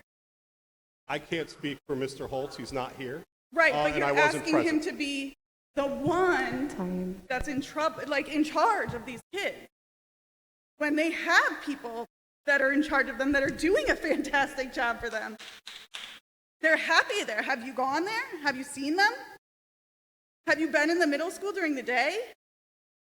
Because I'm there regularly. I'm not comfortable with you speaking about an administrator that is not here, that was put on a spot in a meeting. I don't think that's appropriate. It is someone's life. It is someone's livelihood. He's not here to defend himself or speak. So I just ask respectfully that we don't do that. Okay? Okay. That's the only thing I'm going to ask. Okay. So it will be somebody that they are already working. Because they're giving up where they go to school.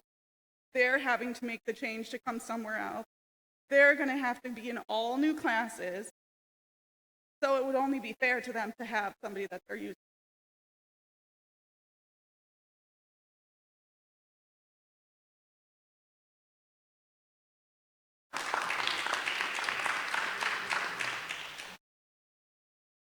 Jessica Barbiero, Town Hill Road. So I currently work in the middle, and I'm hearing a lot of discussion tonight about the maturity level the students coming up. I'm hearing a lot about what people think is good. Heard a lot of questions about the woman that spoke before, Nicole, mentioned, she's asking, what about the safety of her children? And you mentioned there'd be a hall monitor. I can tell you that there are kids in the middle school that leave their classrooms without permission. They elope. We have a special ed population in the middle school, in the elementary schools, in the high school, that don't always stay where they're supposed to be. I don't feel that saying that we're going to have a hall monitor is adequate to say that these children will. I worry that many of you have not been in our school. You don't know what goes on a day-to-day. Last year, I saw Mr. Falcone in the building constantly, all the time. The kids recognized him, knew who he was. This year, and it could just be coincidental based on where I've been, I haven't seen you in the building much. I don't know if there's, because you've been busy with this, there's other things going on in the district. But I feel like some of you are very out of touch with what actually goes on in the building every season. Granted, I can only speak for the middle school, but I know the population. I am in the classrooms, and I'm in 6th, 7th, and 8th grade classrooms every day. We're short-staffed as it is. We don't have enough support for all of our children. And now we're going to be making a huge transition that is going to drastically affect kids. And I'm very worried about how you guys perceive their maturity levels. How you guys assume that this is going. I happen to know your child. And I agree with you. He'll be fine. He will be fine. Great. But there are plenty of kids within the school that this transition, they really are not ready to be put into the population. These 6th graders, as much as you say you guys want to keep them with the elementary population to maintain their innocence, they enter the school already not as innocent as you. I hear their discussion daily. I know the things these kids are interested in. I strongly suggest, if it's a possibility, before decisions are made by the board, for you to spend some time in the school to hear some of the conversations that are had with the kids. And I suggest, if it's a possibility, to maybe meet with some of the students that are going to be affected. They're not here right now to defend themselves. I can't bring my 7-year-old and my 5-year-old to a meeting that is, 10 o'clock at night? They've been in bed for hours at this point. So they can't defend themselves. But I do know my 7-year-old is currently terrified to move on to a school with 6th graders. I just ask that you consider the children. I know you say we have to consider the taxpayers. We have to consider everyone. But these children have lived through a pandemic. These children have been through so much in their short lives, and many of these children have already gone through so many changes in their school building. And they are not socially where 6th graders, 7th graders, 8th graders were 10 years ago. Even in 2019, when we started doing these studies, the children are not in the same places. And we need to consider that.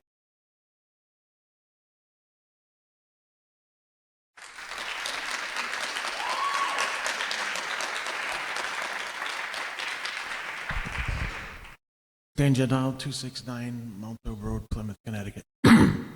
Thank you. First of all, I want to thank the Board of Ed members. It's a difficult position to be up there. You guys devote your time for 4 years, volunteer your time.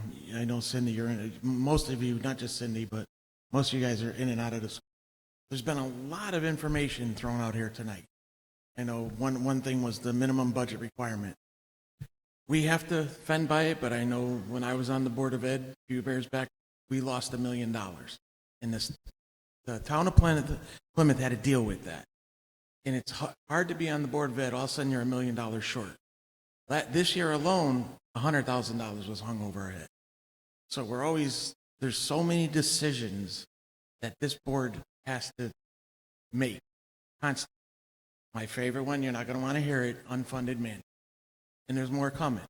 Look what the state of Connecticut, they proposed a law, under 2,000 students, they were going to regionalize. We would lose our school entirely. So what parents need to do, we all need to, as you said earlier, we all need to be part of this plan. Parents need to get more involved, need to show up at meetings. I've been going to meetings forever, since my daughter's 35, and I've been going since they were in kindergarten, PTA, Board of Ed, Town Council, I've been going forever. And whenever there's a hot topic, we fill a room. I would love to see a room filled every single month. These guys are open. All their numbers are available to call at any time, because I heard transparency. I've heard that since I started 30 plus years ago. But you could call the Board of Ed, you could leave them a message, but we have to take onus. It's just not the Board of Education, it's the parents. I have a new grandkid. My daughter just bought a house in town, and I got another child going through. I had 3 that went through the system, but I watched them the whole way. I got involved. You need to come to the meetings. It's been the second Wednesday of the month forever, and you need to voice your opinion constantly. They can't do it alone. The Board of Ed cannot do it alone. So you have to be part and let them know what your feelings are. So I'm glad that you did this informational meeting. Hey, we all make mistakes in life. Did you make a mistake? Maybe. Probably. So that's why we're here now, to fix what we did wrong. But please, as parents, go to these Board of Ed meetings. Go to Town Council meetings. Like, what was the PTA? Because he said it earlier. You have to show up. You have to show up. You have to be there. Go to these meetings. Your opinion. I used to love it when people, because now I know what I need to talk about, when I know what's on your mind. This was an excellent, informative meeting. I'm sure every single one of these Board of Ed members are going to be thinking about it. So let's work on this together. I think we could do what's in the best interest of physically and for the students, both. Because this Board of Ed has been doing it for years. Every single year, we have to look. What gets cut? Sports, maybe. A janitor. Every single budget season it's not fun being on the Board of Ed. So thank you guys. Thank you for what you do.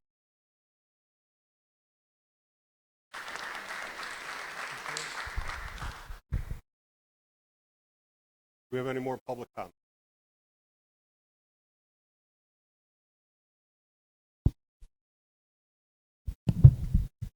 Connie Capralis, 54 South Eagle Street.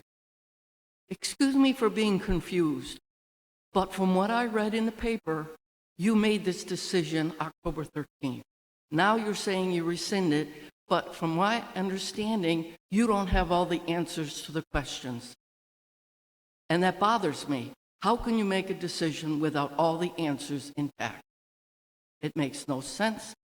You're disrupting 1,300 students because of this transfer and 1,300 families. Have you taken that into consideration? I don't think so. I think the Board of Ed made a decision way back from 2019, and you're just going to hold on to it rather than consider the fact that it's 5 years later. The world has changed. And one other thing I'd like to bring up. Everyone knows the enrollment is what it is. Has anyone given any consideration to the fact that we may possibly have an influx of people who came across the border and decide to come to our town? This is something everyone has to think about in the country, not just little town of Terryville. You have to think about this. Closing a school may bite you in the butt. Thank you. Do we have any more public comment?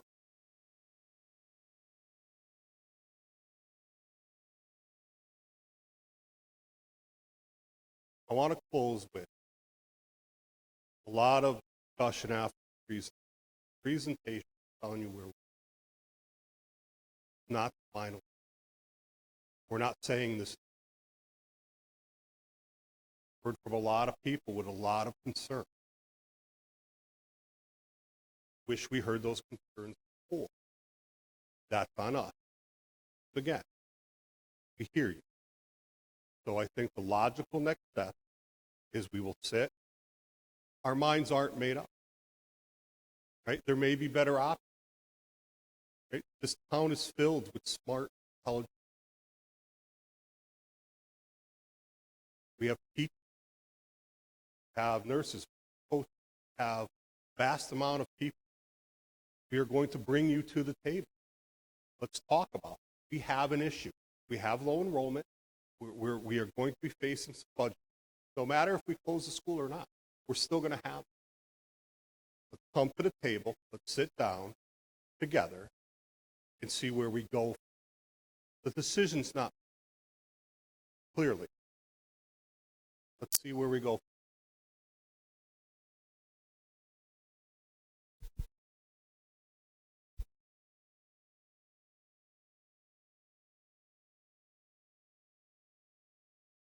That said, I'd like to entertain a motion of adjournment at 10:25 p.m. Do I have that motion? Mr. Showers, do I have a second? Hilton, all in favor? Thank you. We're